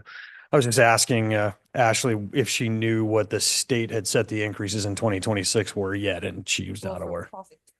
What is it for next year? So 3%, which is actually very close to being right on pace with what the contracts for the sheriff's office will be next year. So it should be in line. So, that's where I guess I would say that we just want to make sure that you're, again, I'm going to use round numbers and say 5%, that, for now, for the next 4 years, we're going to ensure that the sheriff of Spokane County is at 5% above the next pay level. Right. Undersheriff. of undersheriff. And then at the end of that 4 years, we either say, you know, every 2 years, the commissioners are going to look at it, or we're going to send it to the salary commission to look at it. And that way it just gets that, you know, renewal, but it gets it off the, even though it's still basically based on what's negotiated, because I mean, we have to look at that as to what the negotiations occur, but it's not, Always. yeah, directly tied to that. Yeah, so if we went that model, then we would be bringing it to the salary commission at the end of 2028 for implementation of whenever, January, February, depending on when they finish, of 2029. So we could definitely go in that direction. I can make notes. So if I win the lotto or get hit by a bus, whoever comes in behind me would have that information. But that way, if we did that, we could definitely memorialize that that's the direction you guys would like to go at that point in time. Right, because I mean, we don't know what that increase will be for 2027, you know, because you're out of contract at that point. So I mean, I think if we just say that it's a 5% above whatever the contract is at this point in time, and then, you know, up for that renewal. I know that's the best compromise I have at this point in time. It's essentially, I think, the reason I'm here asking is I think that will prevent me from coming in saying, hey, the people reporting to me are making substantially more money than I am.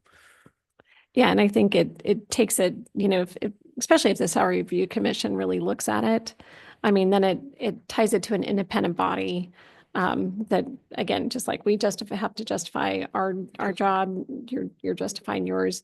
And I think having that kind of clause in there that we do want to make sure that it's not, we don't end up with compression, that we do want to have it be higher than the undersheriffs. Yep. Because I mean, you are the chief law enforcement officer for the county. And what I don't want to do is if we see the state get into a budget crisis, and if hearing that 1 year was zero, I don't want to see, because we know our contracts are not at zero. Right. You Well, know, and I think it that's could why you end up saw down. the 7% the year following and 5% the year after that. I think that was specifically when the governor said we needed to catch up for that 0 year. So. Mr. Kearns. And if just kind of to close things out. So with everything you've talked about, the adjusting of the undersheriff, the command staff, your pay, so all these concepts, does it all fit within your 2025 budget? Not only 2025, but it fits 2026 and 2027 to a net savings to the county of $65,000. Okay. Thank you. Yeah.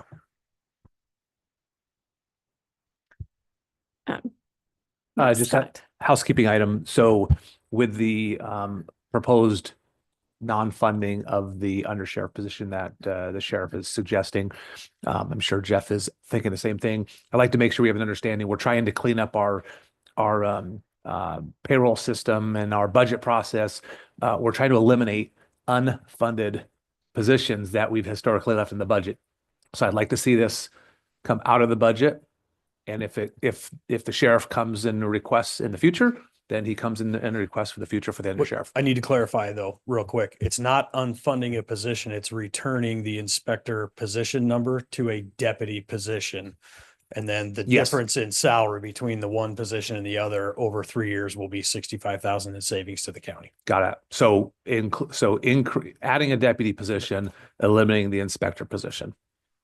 Yes, Yeah, out of the budget. changing the position number that is currently occupied by Inspector Lundgren back to a downtown patrol deputy position, entry level, which will probably be vacant for a little bit until we can hire somebody. But yeah, and then it will stay as a deputy position. Okay. Yep. I just want to make sure that for our budget purposes, we're being really clean on that. We're not having positions in the budget that are unfunded because Yes. it just creates confusion trying to track this stuff. Correct. Okay. Commissioner Jordan. Just last, I just want to thank you as well for bringing forward an idea, a pay for idea. So we're talking about really a budget neutral concept, which I appreciate, and just noting the norm across the state is that the sheriff is not making less than the people that they supervise. So we're trying to kind of come into what is the statewide norm, and appreciate your service. Thank you. Okay, any other questions or thoughts? So I'm going to just summarize that we're thinking 5% above what the undersheriffs are making for the next 4 years, and then have it go to the salary commission in 2027, of which, or 2028, of which the salary commission, we would also add the caveat that we want to ensure that the sheriff is making more than the undersheriffs. Yep. Okay, there we go. I appreciate it. Thank you very much. Thank you. Which that will now take us to Undersheriff Kevin Ritchie. Do you want to discuss pay or are you okay? Oh, the best part of me is, it's gonna be fast and I'm not asking for any money, so. There we go, good. All right, the first thing I have is the mental health field response team, RFP. We, just for a little bit of history, we've had a subcontract with Frontier Behavioral Health for the last, since 2019 for our mental health field response team. One of the findings at our grant for the WASPIC grant was that we didn't have a competitive process. So we went out and conducted a competitive process for the subcontract for the next 2-year grant cycle. No one's been selected yet, but this is just a request to allow us to move into negotiations with the applicants. So they've done the process, they've done the vetting and everything, and now we just need to enter into negotiations for a subcontract. So that's all this is, and it's pending the award from WASPIC, which we won't know until June 1st. They're waiting for the state legislator to finalize the budget and everything, and then once we get the award or non-award, then we'll know what dollars we have to spend. So. Okay. Any questions? All right.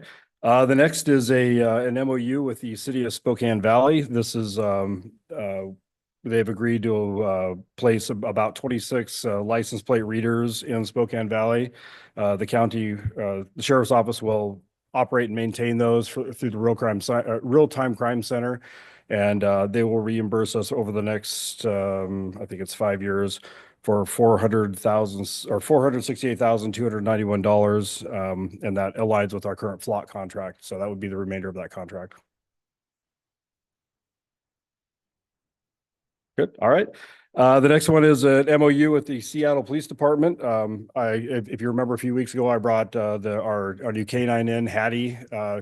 She does electronic detection. This is for the Seattle Police Department is the hub for the international crimes against children. And so they provide training, transportation, that kind of stuff for the K9. And this is a reimbursement from them not to exceed $7,500. And it's for travel and training, and if the dog's used in other jurisdictions for ICAT cases. That's it. Whoops, Commissioner French. So is the dog aware that it's got to go to Seattle? I don't know, but maybe it doesn't have to. Maybe none of the cases are over there. So Maybe it could do bark in the park night. There you go.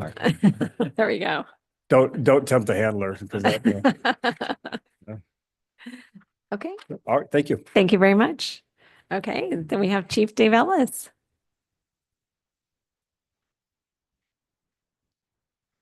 Morning, Dave Ellis, Undersheriff Spokane County and Chief of Police for Spokane Valley. Come before you with two amendments, or I'm sorry, two agreements for your consideration. These agreements are with Bell's CAP program and also Saffron. What these, as you're aware, these reflect on the new 505 helicopter. Basically on all the aircraft, they have time limited components.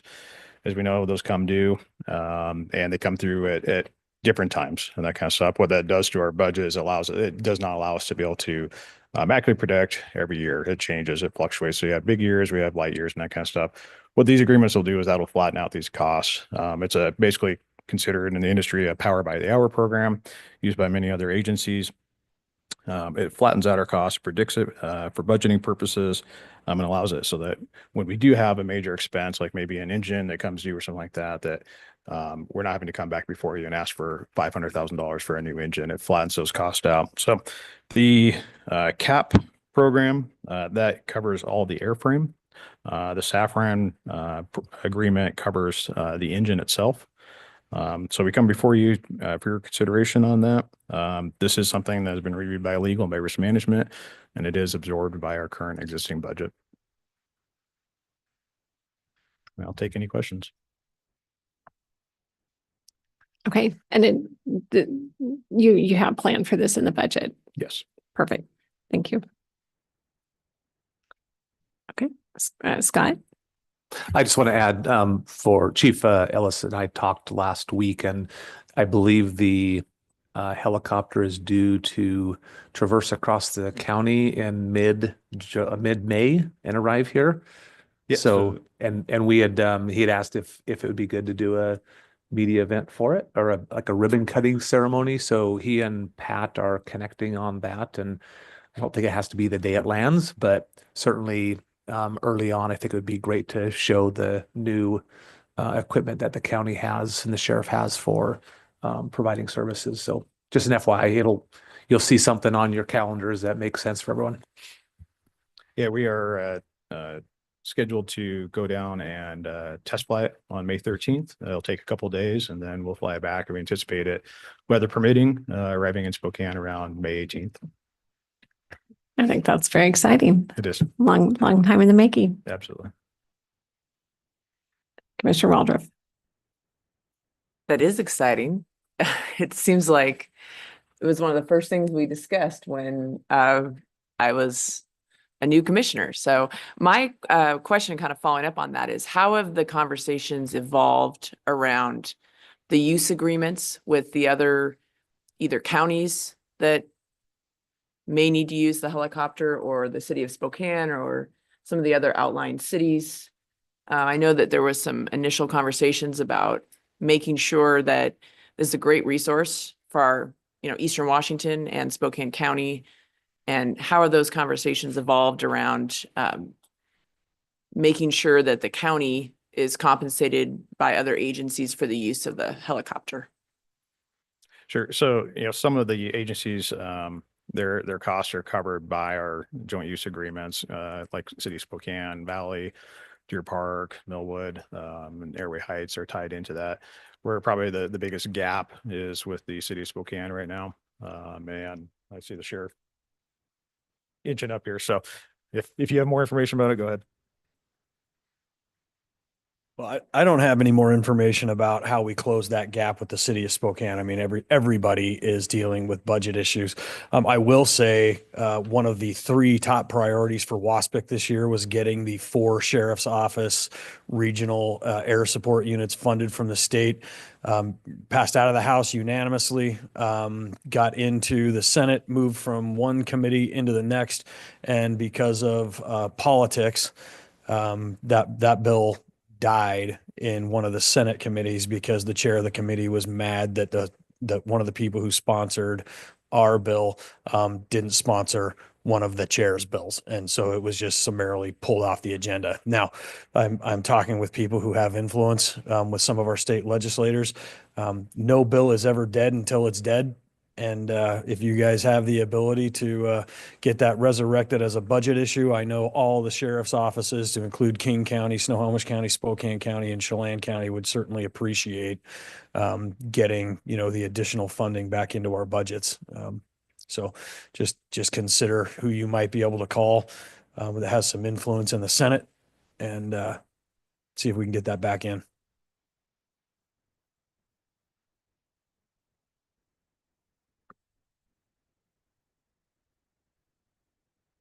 Any other questions for Chief Ellis?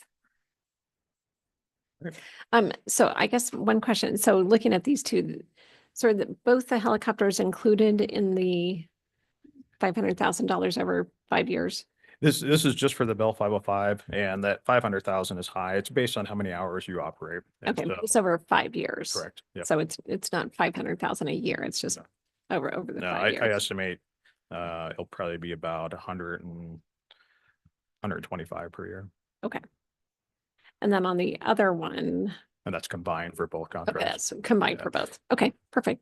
All right. Thank you. Thank you.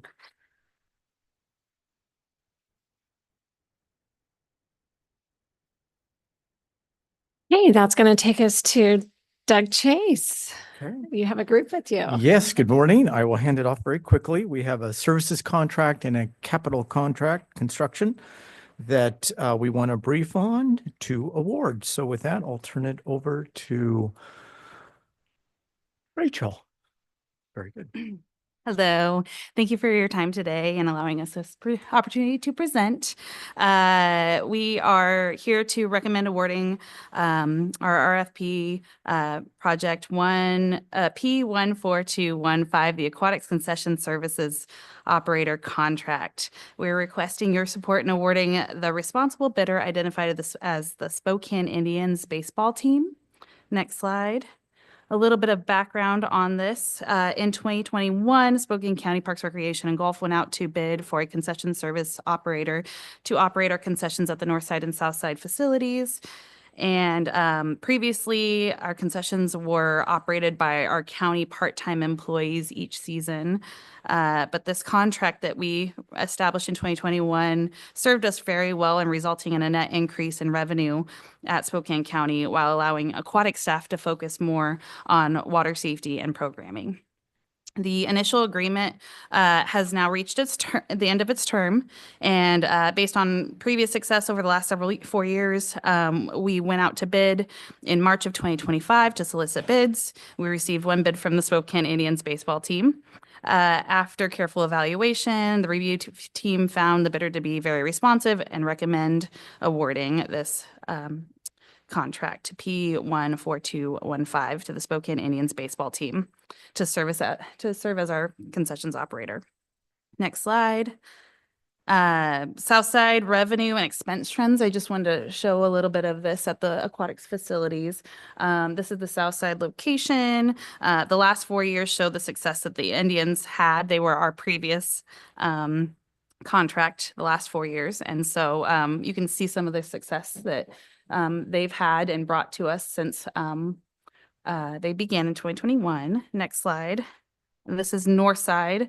Prior to 2021, Northside had low patron attendance, which contributed to the success, the concession revenue losses that are seen here in previous years. But in 2021, we opened a renovated facility with pool expansion and a new open swim structure. The Northside location has really benefited in patronage from these improvements, along with having an experienced concession service contract in place the last 4 years. And the Indians have proven that their menu, their products, their staffing levels are all dialed in at both of our locations with some positives there. All right. Well, thank you for your time and consideration for this award to the Spokane Indians. Are there any questions? I think it's just exciting to see where it was costing us money, and now it's, we're letting people know who can do it better and give us a little bit of income instead of a loss on it. So thank you very much. Yeah, thank you. Okay, next.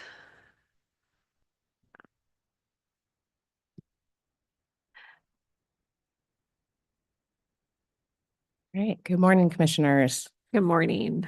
I'm here to seek your support in proceeding with contracting for the improvements at our north side and south side aquatics facilities, as funds were allocated through REIT 2 in the 2025 budget. Excuse me. Next slide. I'll do a short overview of the projects. The scope includes 2 locations. The first I'll review is our Prairie View Park, our south side aquatic facility, which is off of 61st Avenue, and the aquatics facility is located at the northwest corner of the park. The pool is a popular summer location with heavy bather loads throughout the aquatic season. Next slide. The pool received upgrades last year in the form of a new aquatic structure in the zero depth entry area. This improvement would be to replaster the area you see in yellow, which is the lazy river and the deep tank. The pool plaster is currently experiencing cracking and delamination from several of the pool walls. Next slide. Just a couple images of the current conditions. Next slide. Also experiencing some chipping and popping off of the existing tile and coping around the pool. Next slide. Our second location is at our Bidwell Park. This is our Northside Aquatics facility. Next slide. The scope in base bid is the area in yellow. So this would be to replaster the deep tank area off of the slides. And then an alternate option for replastering the zero depth entry that is also experiencing some cracking. Next slide. Couple photos of the existing conditions. Next slide. And one more.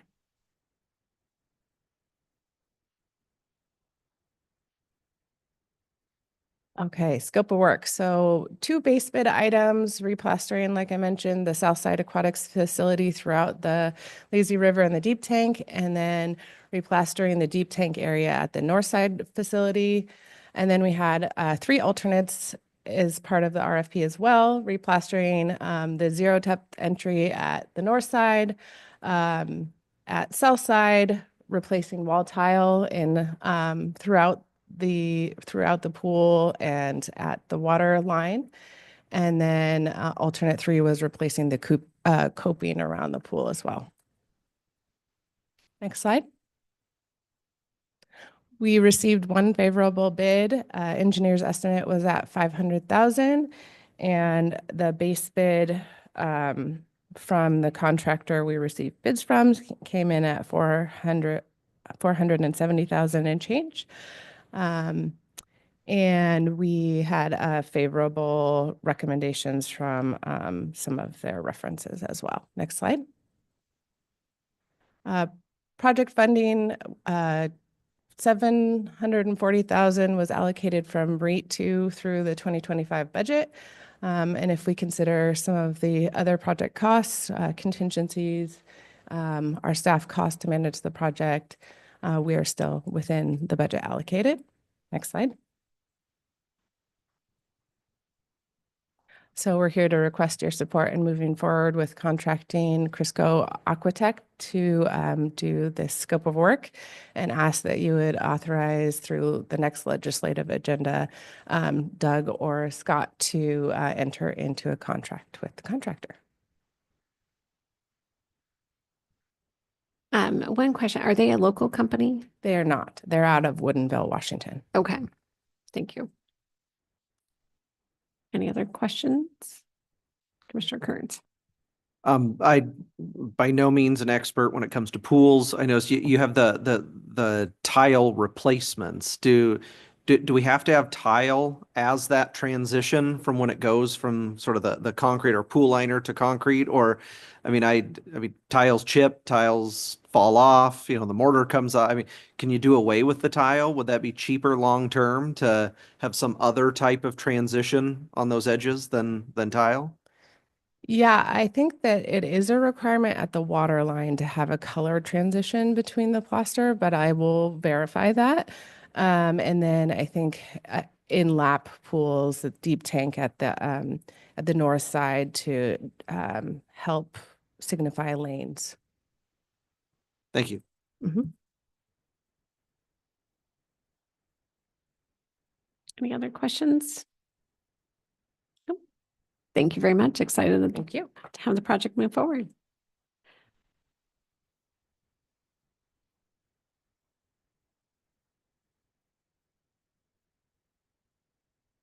Oops, sorry. That then will take us to Mr. Chesney.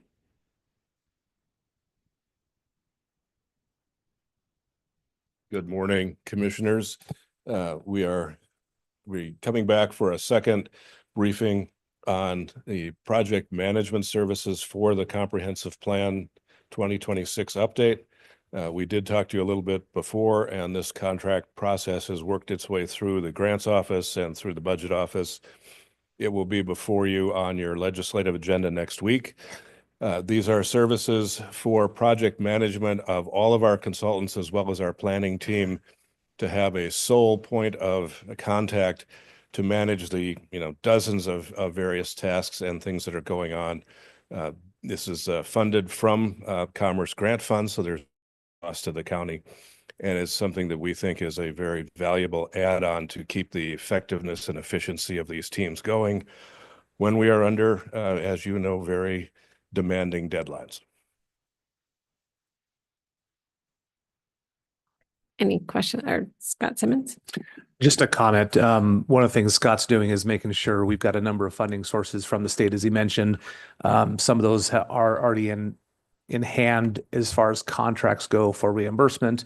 Some of them are still contingent upon the budget that's up for the legislature right now for beyond mid 2025. So Scott's making sure that none of the contracts are over subscribed to what our current funding levels are. So we're making sure all of the multiple consultant contracts that he has are in line with what the approved accepted awards are today.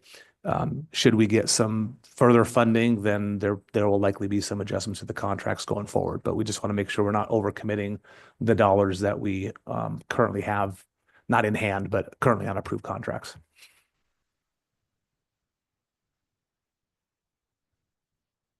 Okay.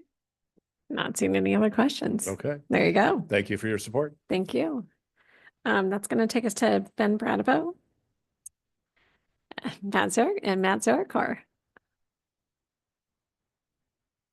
Thank you, commissioners. Appreciate your time this morning. I think we have Kyle online too, and Ben's here if there's questions that come up. So if it pleases the board, I just wanted to run through our public hearing presentation that we'll have this afternoon, also answer any questions and maybe address a few concerns I've been hearing. So just quickly, you guys have seen this presentation before.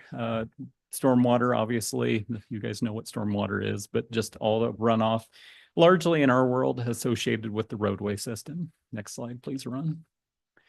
And the stormwater background, the rates, and when we first established it back in the early 90s, you can see they started out $1.75 a month in 2007. We did increase them a little in 2024 in anticipation of this rate study that was ongoing at that time. Next slide.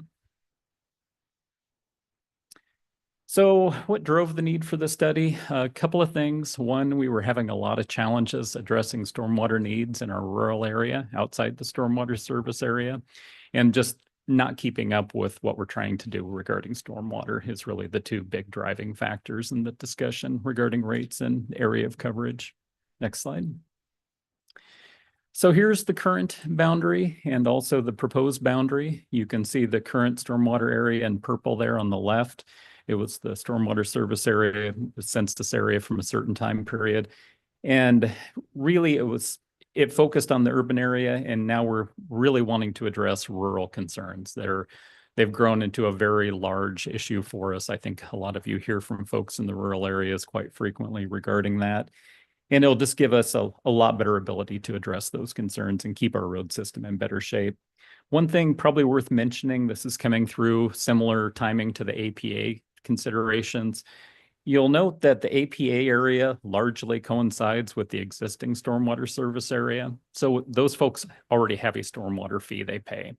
And the new fee is being applied to areas that are predominantly outside the APA. So they're not getting hit twice, I guess would be the thing I'd want to share with the board. Next slide. These were the rates we're proposing. We want to kind of step into them. It'll allow us to develop the program, allow people to adjust to the fees a little bit. And next slide. This is kind of where those fees fit into the larger picture. You can see on the red on the very left is our current fee. The green is what we're proposing. You can see a lot of our counterparts there in blue at the city of Spokane in the Valley. No, you're fine. Thank you. And so we're fitting in well. A lot of these jurisdictions also have scheduled rate increases over the next few years. So our scheduled fee increases in keeping with what a lot of the jurisdictions are currently doing. Next slide. here's what we can use it for, a lot of different things. We've currently been using it a lot in the stormwater service area for inventory and cleaning out stormwater structures, which is really important, and also addressing the ponds and swales. This will allow us to expand that, though. We'll be able to deal with our short span bridges and our large diameter culverts that we don't currently have a program or funding for. But probably the biggest thing is our road system. By ditching and getting the water away from the roads, we will be able to prevent a lot of the damage we've been seeing. This year was a poster child for that. Our current estimates are at $2 million. And the only way to address that, if we don't move forward with something like this, is to pull that out of preservation to do those repairs that have to be done this year that we've already been doing this year. So be a big impact on preservation if we weren't able to move forward with this. We would basically have to shift half our preservation money away just to doing repairs this year and forego a lot of the preservation work we had planned. And also the ditching and shouldering will just really help the road in general. Potholing on gravel roads, a lot of that is due to poor drainage. So it'll address gravel road concerns in addition to our paved road network. Next slide, please.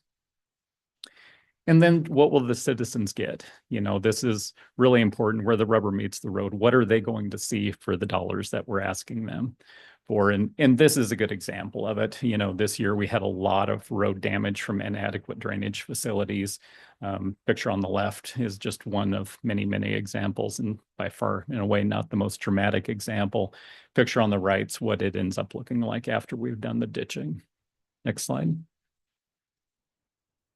And similarly, we'll be able to do more sweeping, keep the urban neighborhoods in better shape, keep the debris out of the stormwater system so we don't have to clean it out later and it doesn't plug up our system and fail our ponds and drainage facilities. And on the right, you can see the culverts too. They just need a lot of attention. As we said in an earlier slide, there's 29,000 of them. We have a huge culvert inventory. Currently, with our current boundary, we're only addressing a very small percentage of that. Next slide. And again, as we spoke of just a minute ago, roads in poor condition in no small part due to the lack of drainage for the roadway. So it'll help us keep the roads in better condition. As we've discussed before, it offsets existing maintenance dollars that are spent on these activities and allows us to push that money into preservation and do more preservation work. And I think the board's well aware we've had a lot of revenue challenges in the road system between property taxes not really growing to speak of, and also the gas tax being flat or declining due to the increase in fuel efficiency and also electric vehicles. So helps us address some of those concerns. It would be difficult to overstate the importance of this. Currently, it's about $3.5 million for fiscal year 2026, up to $6.5 million in 2029. That money would largely end up boosting our preservation program by offsetting those current maintenance activities. And really, I guess the other thing I'd share is, we're very sensitive to not increasing full-time employees. We want to try and do this with the staff we currently have to the degree we possibly can.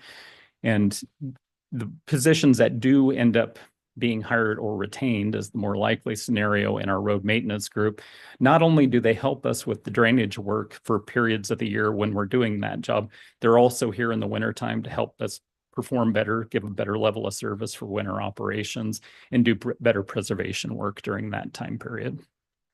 Next slide.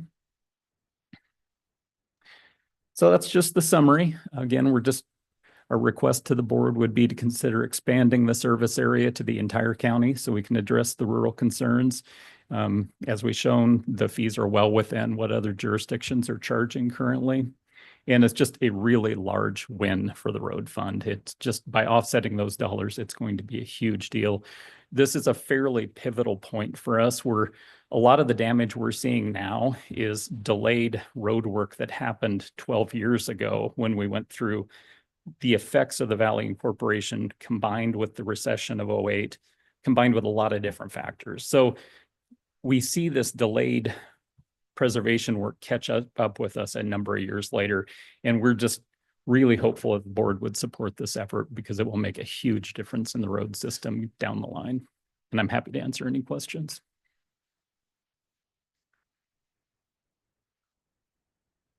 Mr. Kearns. Matt, on the one where you have the purple maps, the existing area and then the full unincorporated county.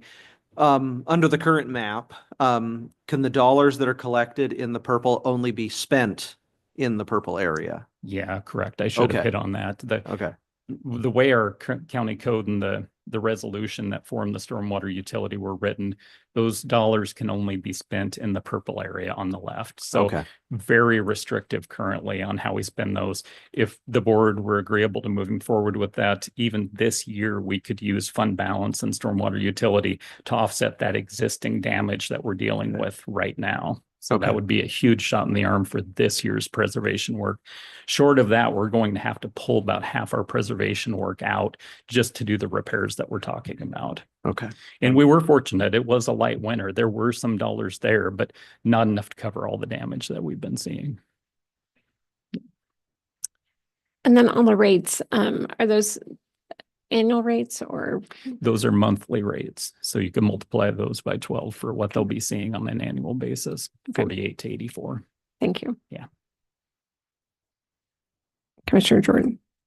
And it's one fee, same fee, Correct. regardless of where you are, basically under the theory that there's the same challenges exist throughout the county. Yeah, before we had special drainage districts, high-risk districts, they were called. And the rationale at that time, we were doing more work, more capital projects in those areas, so they paid a higher rate. And we're not seeing that going forward. You know, the work we're doing is far more spread out over the entire county.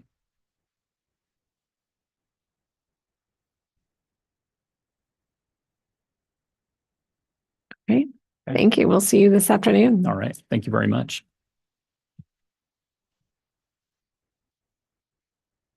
Okay, then that's going to take us to miscellaneous matters. So, Kyle, I see you have one. Good afternoon, commissioners. And Ben Bradabo is here in attendance to support anything that you may have further questions on here. I wanted to update you. There was the interlocal agreement that we briefed you all on last week that is up for legislative approval today. That is how the funds collected from the aquifer protection area, should it pass on this future ballot measure, are distributed amongst the municipalities that choose to participate. And after our briefing session, I just wanted you to know that they had their council meeting that night, and they came back with a few other edits and comments on the interlocal agreement previously briefed. None of them substantial. In fact, I would say it's a better interlocal agreement because it reduced our reporting requirements from quarterly to biannually. So it's less administratively burdensome and really doesn't change anything with regards to the structure of the distribution or how our program is run. But I wanted to make sure you were all aware and see if you had any further questions on those. They have asked that we have this interlocal agreement in place before they make their formal determination next week to approve being included.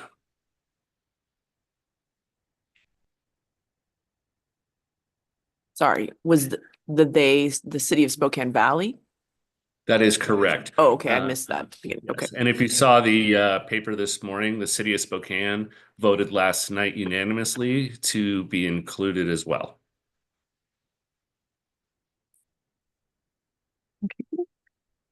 Commissioner French. So it's my understanding, and please correct me if I'm not stating this accurately, that funds that are collected within the jurisdictions would be used within the jurisdictions to address aquifer protection programs, that there's really no intent to shift dollars that are collected in one jurisdiction to another jurisdiction. Is that a fair statement? I think that's a fair representation, Commissioner. Does that statement also apply then to the unincorporated parts of the boundary? for instance, could funds in the Green Acres area on the eastern side of the aquifer be used to address issues in the West Plains? I'm gonna actually defer. Ben, do you understand how that boundary is determined with our precincts for the SVRP? Thank you, commissioners. Our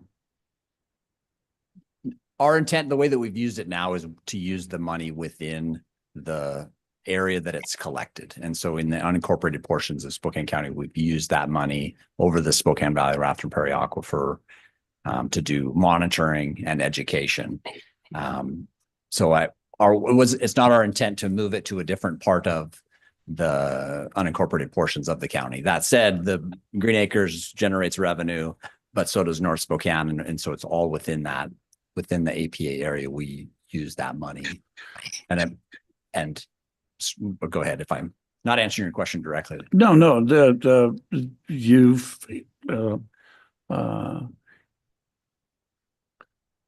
you have reinforced my understanding of how the funds have been used and would be used. And so obviously from my standpoint, I have the West Plains and folks in the West Plains Aquifer that are desirous of being part of this effort. And I think part of that energy is because there is an impression that funds that are collected in the valley can be used on the West Plains. And they see this as a lost opportunity. Is that an accurate statement? If they were included, our intent would be to use it within all of the area that's included that's contributing to the Aquifer Protection Area fee. Is it a lost opportunity? If they're not included, we wouldn't be using the funds there. So it would be missed by them. But as we recommended to not include them, seeing their challenges are different than what we have for the Spokane Valley Raton Prairie Aquifer, and have recommended to not move forward with West Plains. So I've stated a number of times that I was supportive of the reauthorization, or putting the reauthorization of the APA in front of the voters with the inclusion of the West Plains, and that is not happening. They are not part of this. So what is being proposed to address the drainage issues for the West Plains and the aquifer protection issues for the West Plains? Right. So, and Kyle, if you'd like to go ahead, Kyle, I know you are working on that. Go ahead. Commissioner, per the direction of the Board of County Commissioners, staff is preparing an additional aquifer protection area that would specifically address the aquifer, or on the West Plains, or aquifers, and the issues that they are unique to that particular area. We have a meeting set up with the local municipalities here within a week to understand if they are interested in participating and how they would like to see that formed, and how those resources would be potentially utilized to focus solely on the issues of the West Plains. We've gotten very interested and enthusiastic responses from the jurisdictions up there, and working with Chad Pritchard to understand how some of the boundaries we would propose for that aquifer protection area on the West Plains should be structured, and understanding how that aligns with voting precincts, and are hoping to have a productive session with those jurisdictions here within a week.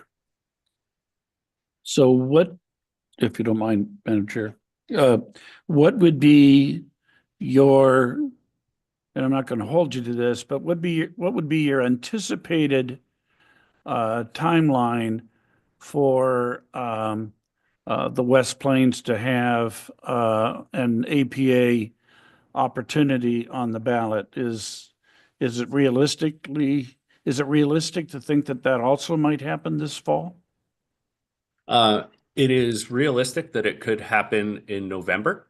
If we are all united in our approach in with the other jurisdictions. As you are familiar with the current SVRP, we have been kind of holding on our timeline until we understood when our partner jurisdictions preferred to go to the ballot. And those conversations we would anticipate would be similar for the West Plains. If the municipalities on the West Plains would like to go for November, I don't see any reason why we wouldn't. If they had a preference to go on a different ballot, I think we would all work collaboratively to find the best opportunity from a timing standpoint. With the current SVRP one, I wouldn't say even though the county is the one who puts it on the ballot, we really wanted to make sure the local jurisdictions were on board and in agreement with that timing, which is why the SVRP is going in August. Okay. Did I answer your question, Commissioner? Yeah, no, I really appreciate the information and stuff. I've obviously been traveling for the last couple of weeks, and it's good to be able to get accurate and up-to-date information with regard to the status. Would not be surprised that this afternoon there are folks that are going to be here wanting to see an APA for the West Plains established and not only established, but also included in the larger ballot initiative. I understand the logic behind treating it separately because they are two separate aquifers, but there is a connection between the two. So it could be argued both ways, I think, as to whether it should be included in the bigger picture or not. So from my standpoint, that's what I would like to see, is that be included as part of the bigger picture. But thank you for the information and the update. Thank you.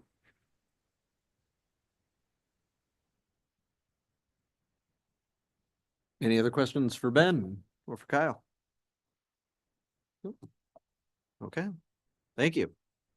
Next on the agenda for miscellaneous, Commissioner French, I-90 Aerospace Conference sponsorship.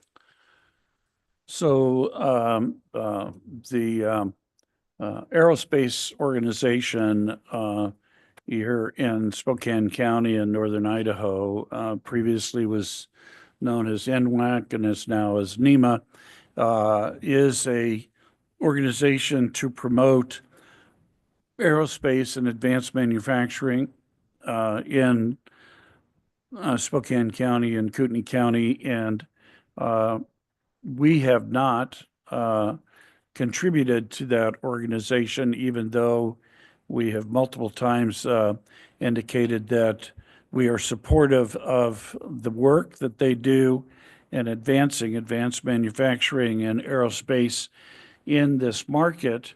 And so our participation with them has been through their annual conference that is held in May.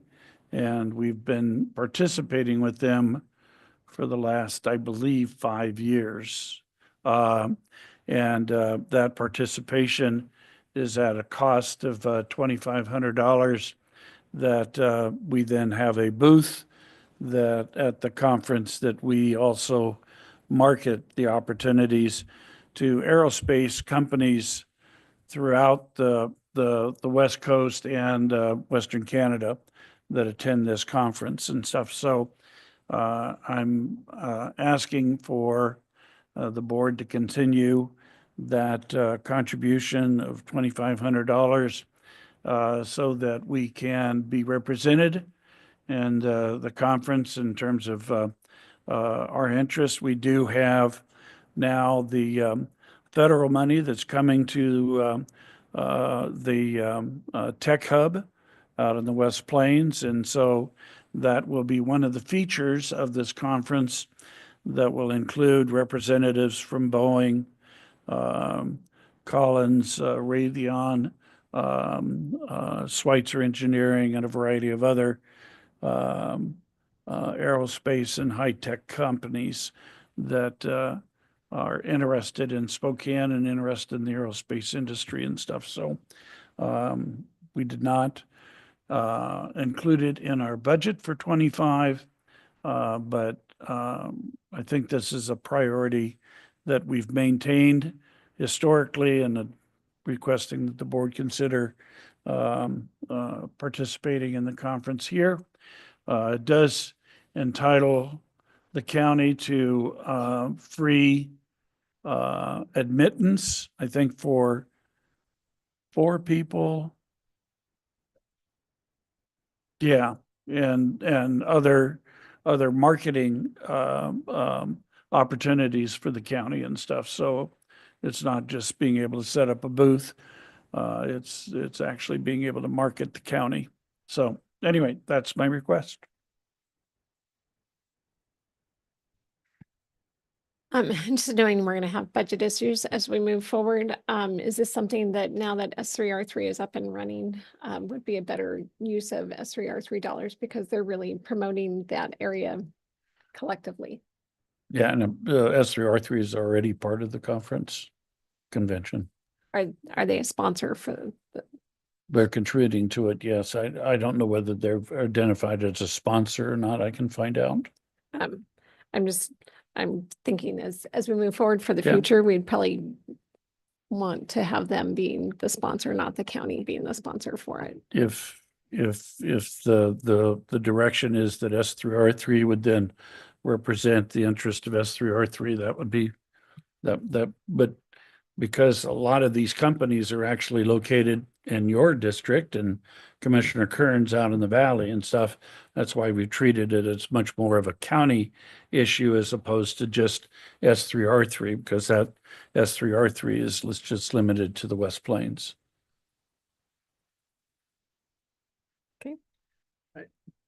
I don't know. Maybe this is something I need Jeff to look into. I thought I could have this wrong. I thought we didn't sponsor last year, but we bought tickets for folks. And I don't remember it coming with a booth. And if it did, who manned the booth for us over the conference? So the original manning of the booth was done by Jared Webley. And in fact, as I remember, I think it was Jared that actually put the booth together, but it could also have been involved with Martha Lou Wheatley too. And she's shaking her head, so it must have been just Jared that put the booth together and actually manned it for us. Okay. Well, because it was. Well, I'm just thinking Pat, No, I don't remember there being a booth. I remember. I think I attended 1 or 2 days my first year as a commissioner. So I think we had sponsored this as far back as like 2017. Yeah. Because I know I went a couple days in 2017 to it, and I didn't remember us having a booth, I guess is what I'm getting at. But I thought last year we had moved away from the sponsorship, but we had purchased tickets to the event, and and whoever wanted to go could go. But I could be wrong on that. That was my recollection. But. Yeah, either way, I think you might be right, because I don't think we had anybody that could, I mean, Jared was all in terms of marketing the county and stuff. And so, but you could be right. It could be just buying tickets. And I think when we had the booth was when WIR was going to be in Spokane County, the Western Interstate Regions for NACO.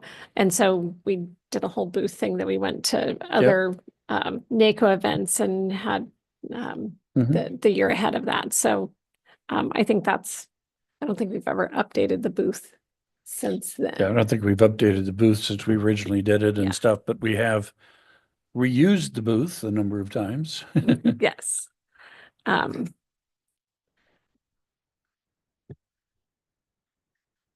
So if we wanted to buy tickets, that's fine. This is the time to buy tickets. It's going to be the end of May is the conference date. And so we can either sponsor a booth or I think the only difference is if you're a sponsor, then you're on the literature and the advertising and all that kind of stuff. If we buy tickets, we're just an attendee, but whatever be the will of the board, I'm happy with.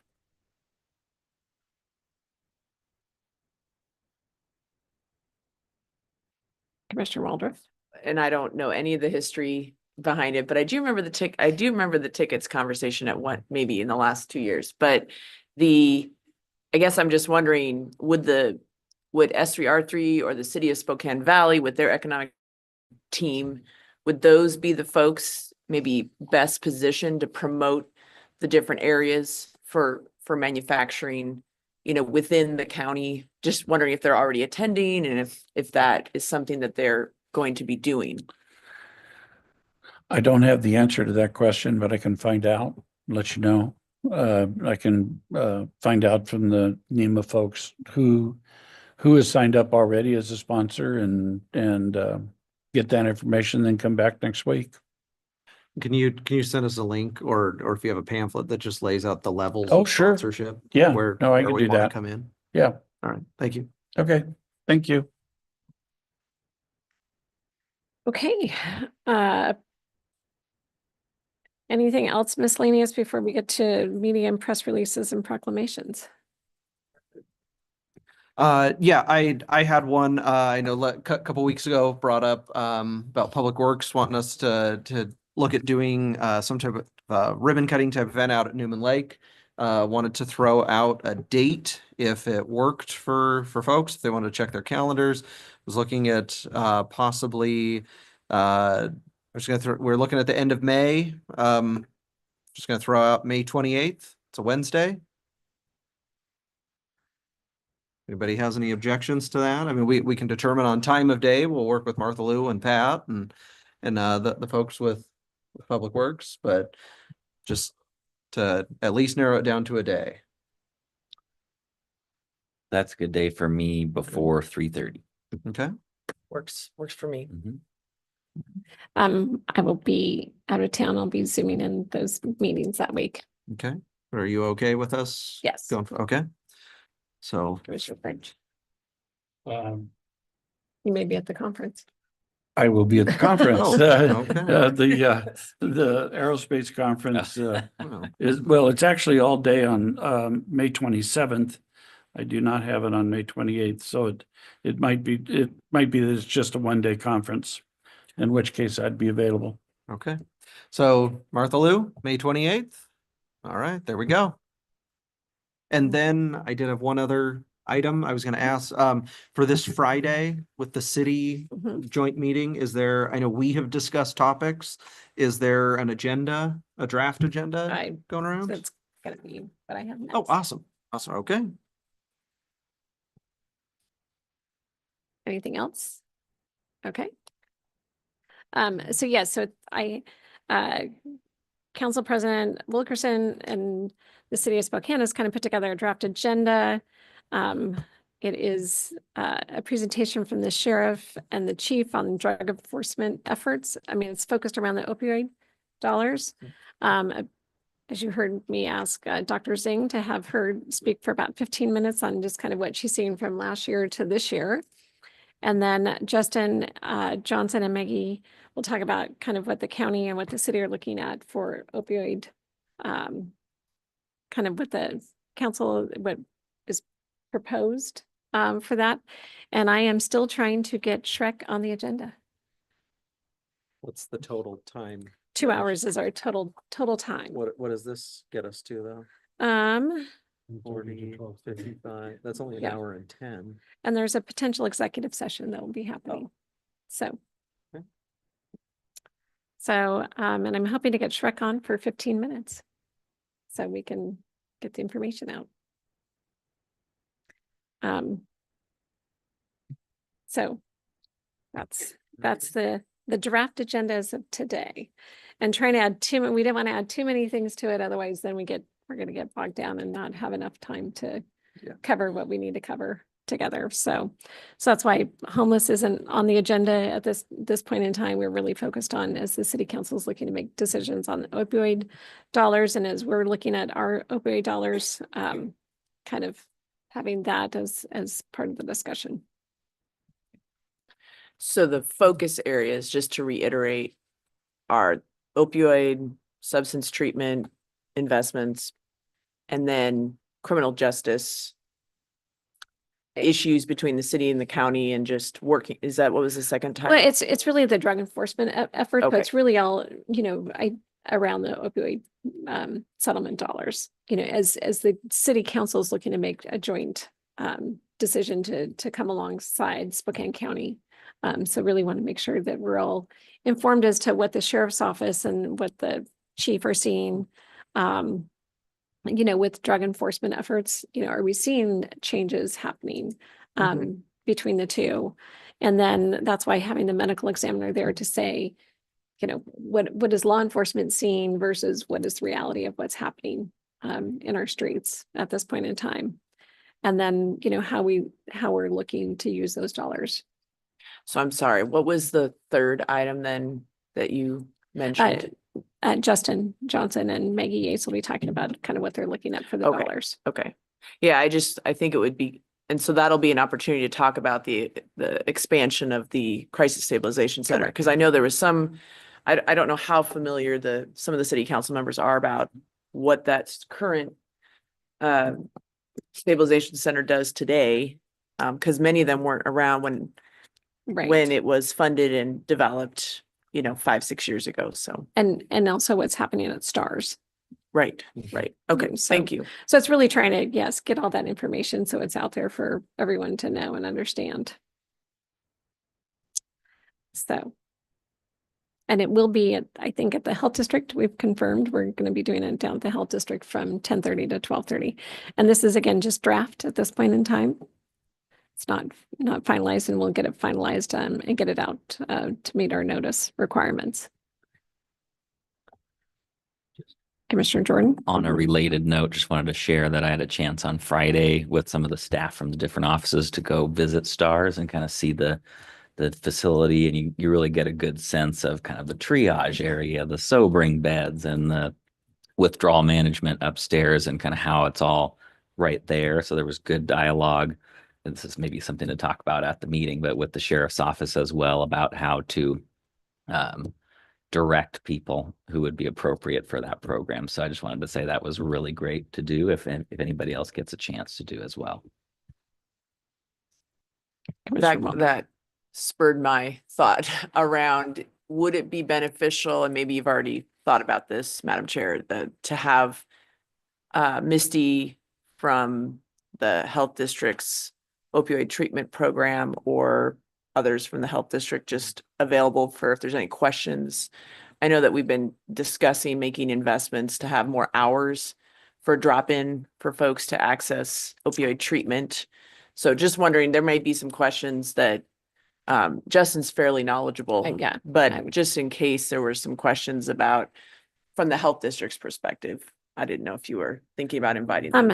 No, I mean, because I'm not inviting STARS either, which is where we're looking at providing some of those investments, or as we've already, contracted with Pioneer for the 23 hours. So I think just to try to keep our timing tight. We could always identify questions. Yes. For those agencies for Yeah. follow-up. Okay. I think so.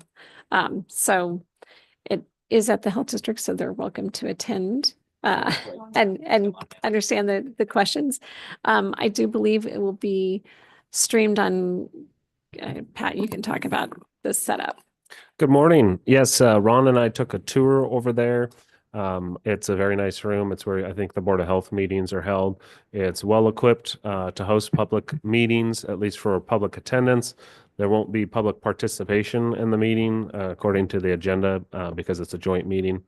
So the WebEx and the Zoom are less of a priority. So I believe the city is planning to have it on WebEx. We'll make sure that that's updated on our outlets. And then today I'm going to work to confirm. Our understanding was City 5, the room's perfectly set up for them to either record and upload later or to broadcast it.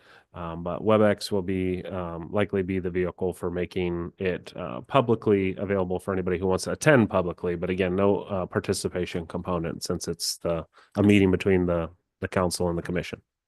Yes, I believe that's my understanding. Since it's a special meeting, we do not have to have public comment.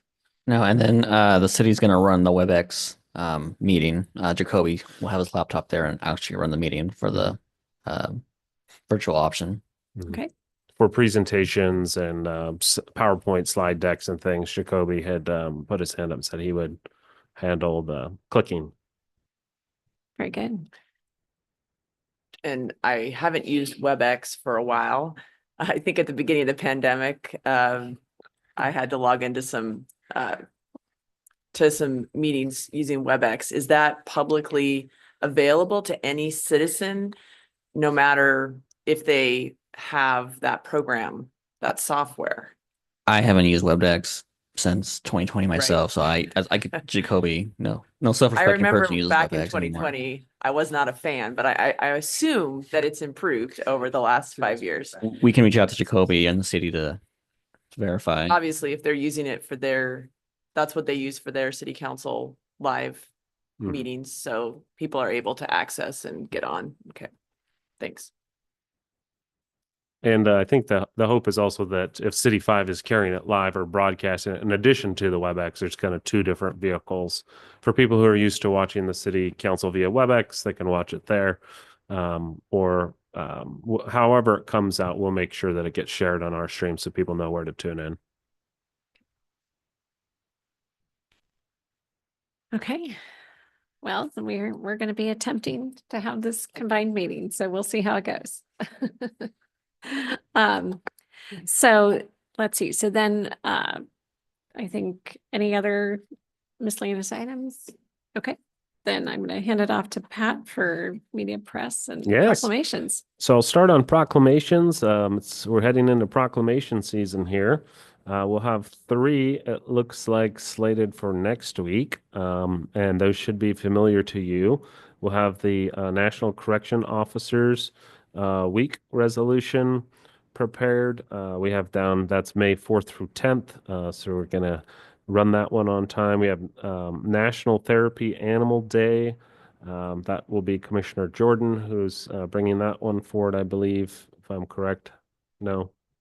I'm happy to, but I thought it was Commissioner French. Commissioner French, sorry. I'll second it.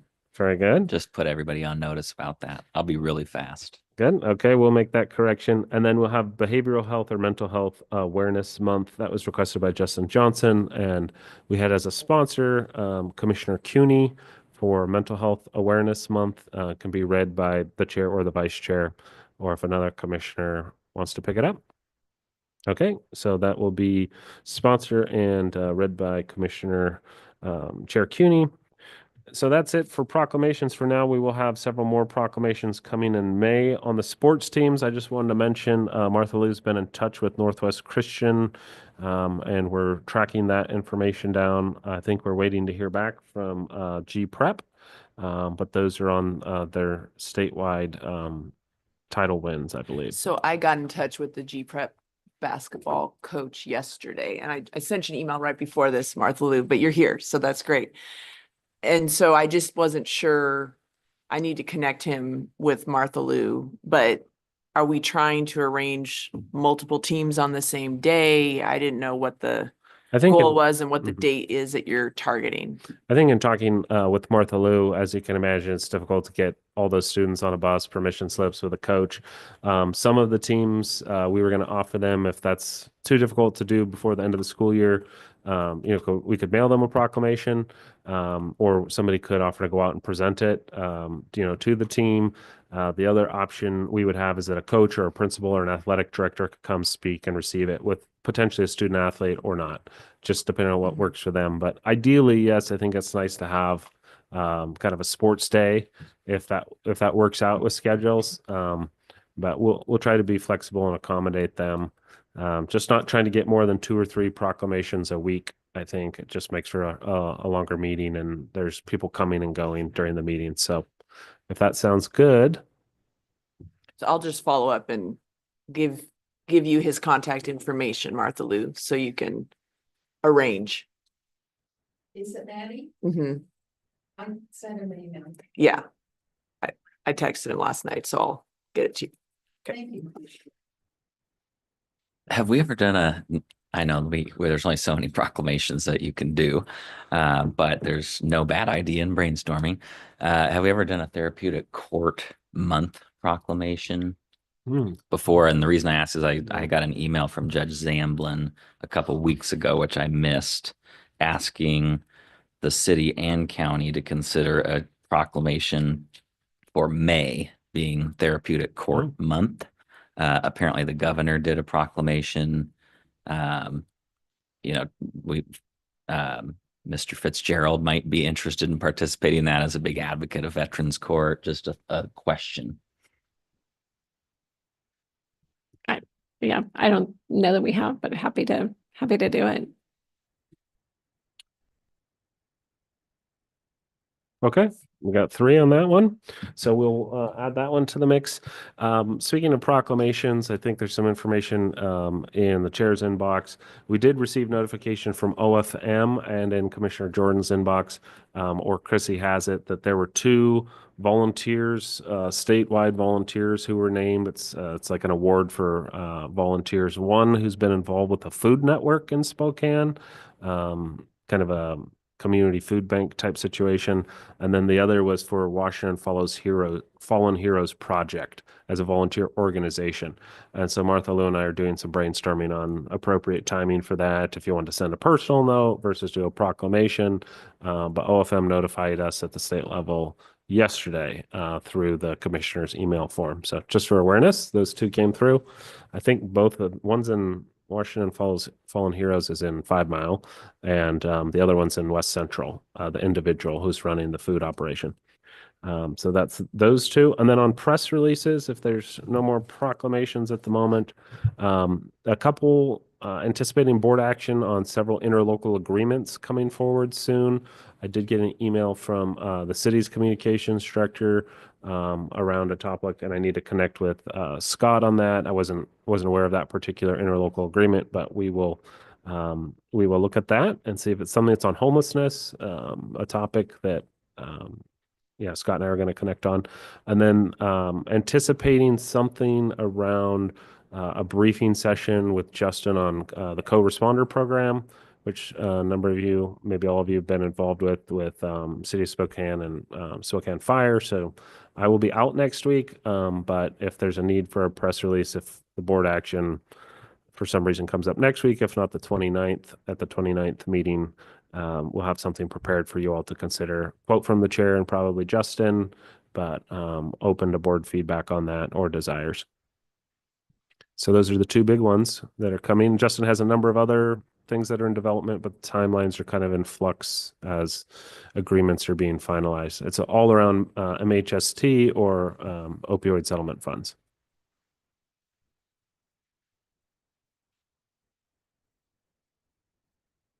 You look like you're ready to take off. Yeah, I have to be at SCA by noon for another meeting and stuff. So Okay. Okay, thank you. I think I've got a noon lunch. I don't know if Amber does. So, okay.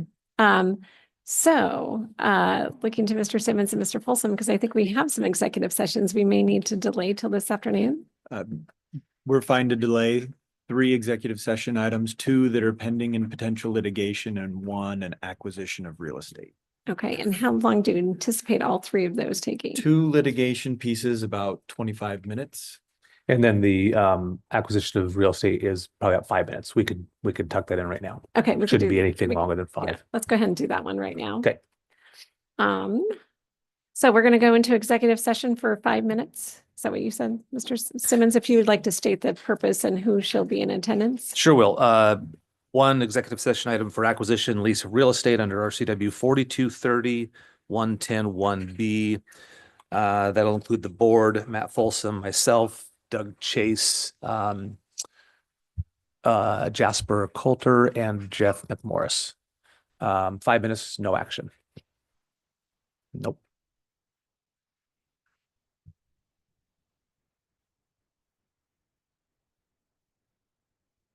Okay, so we will adjourn. We're going to go into executive session. I apologize that we're going to go into executive session for the reasons just stated with the people in attendance, no action. So we will adjourn after that and see everybody back for our 2 o'clock, which will have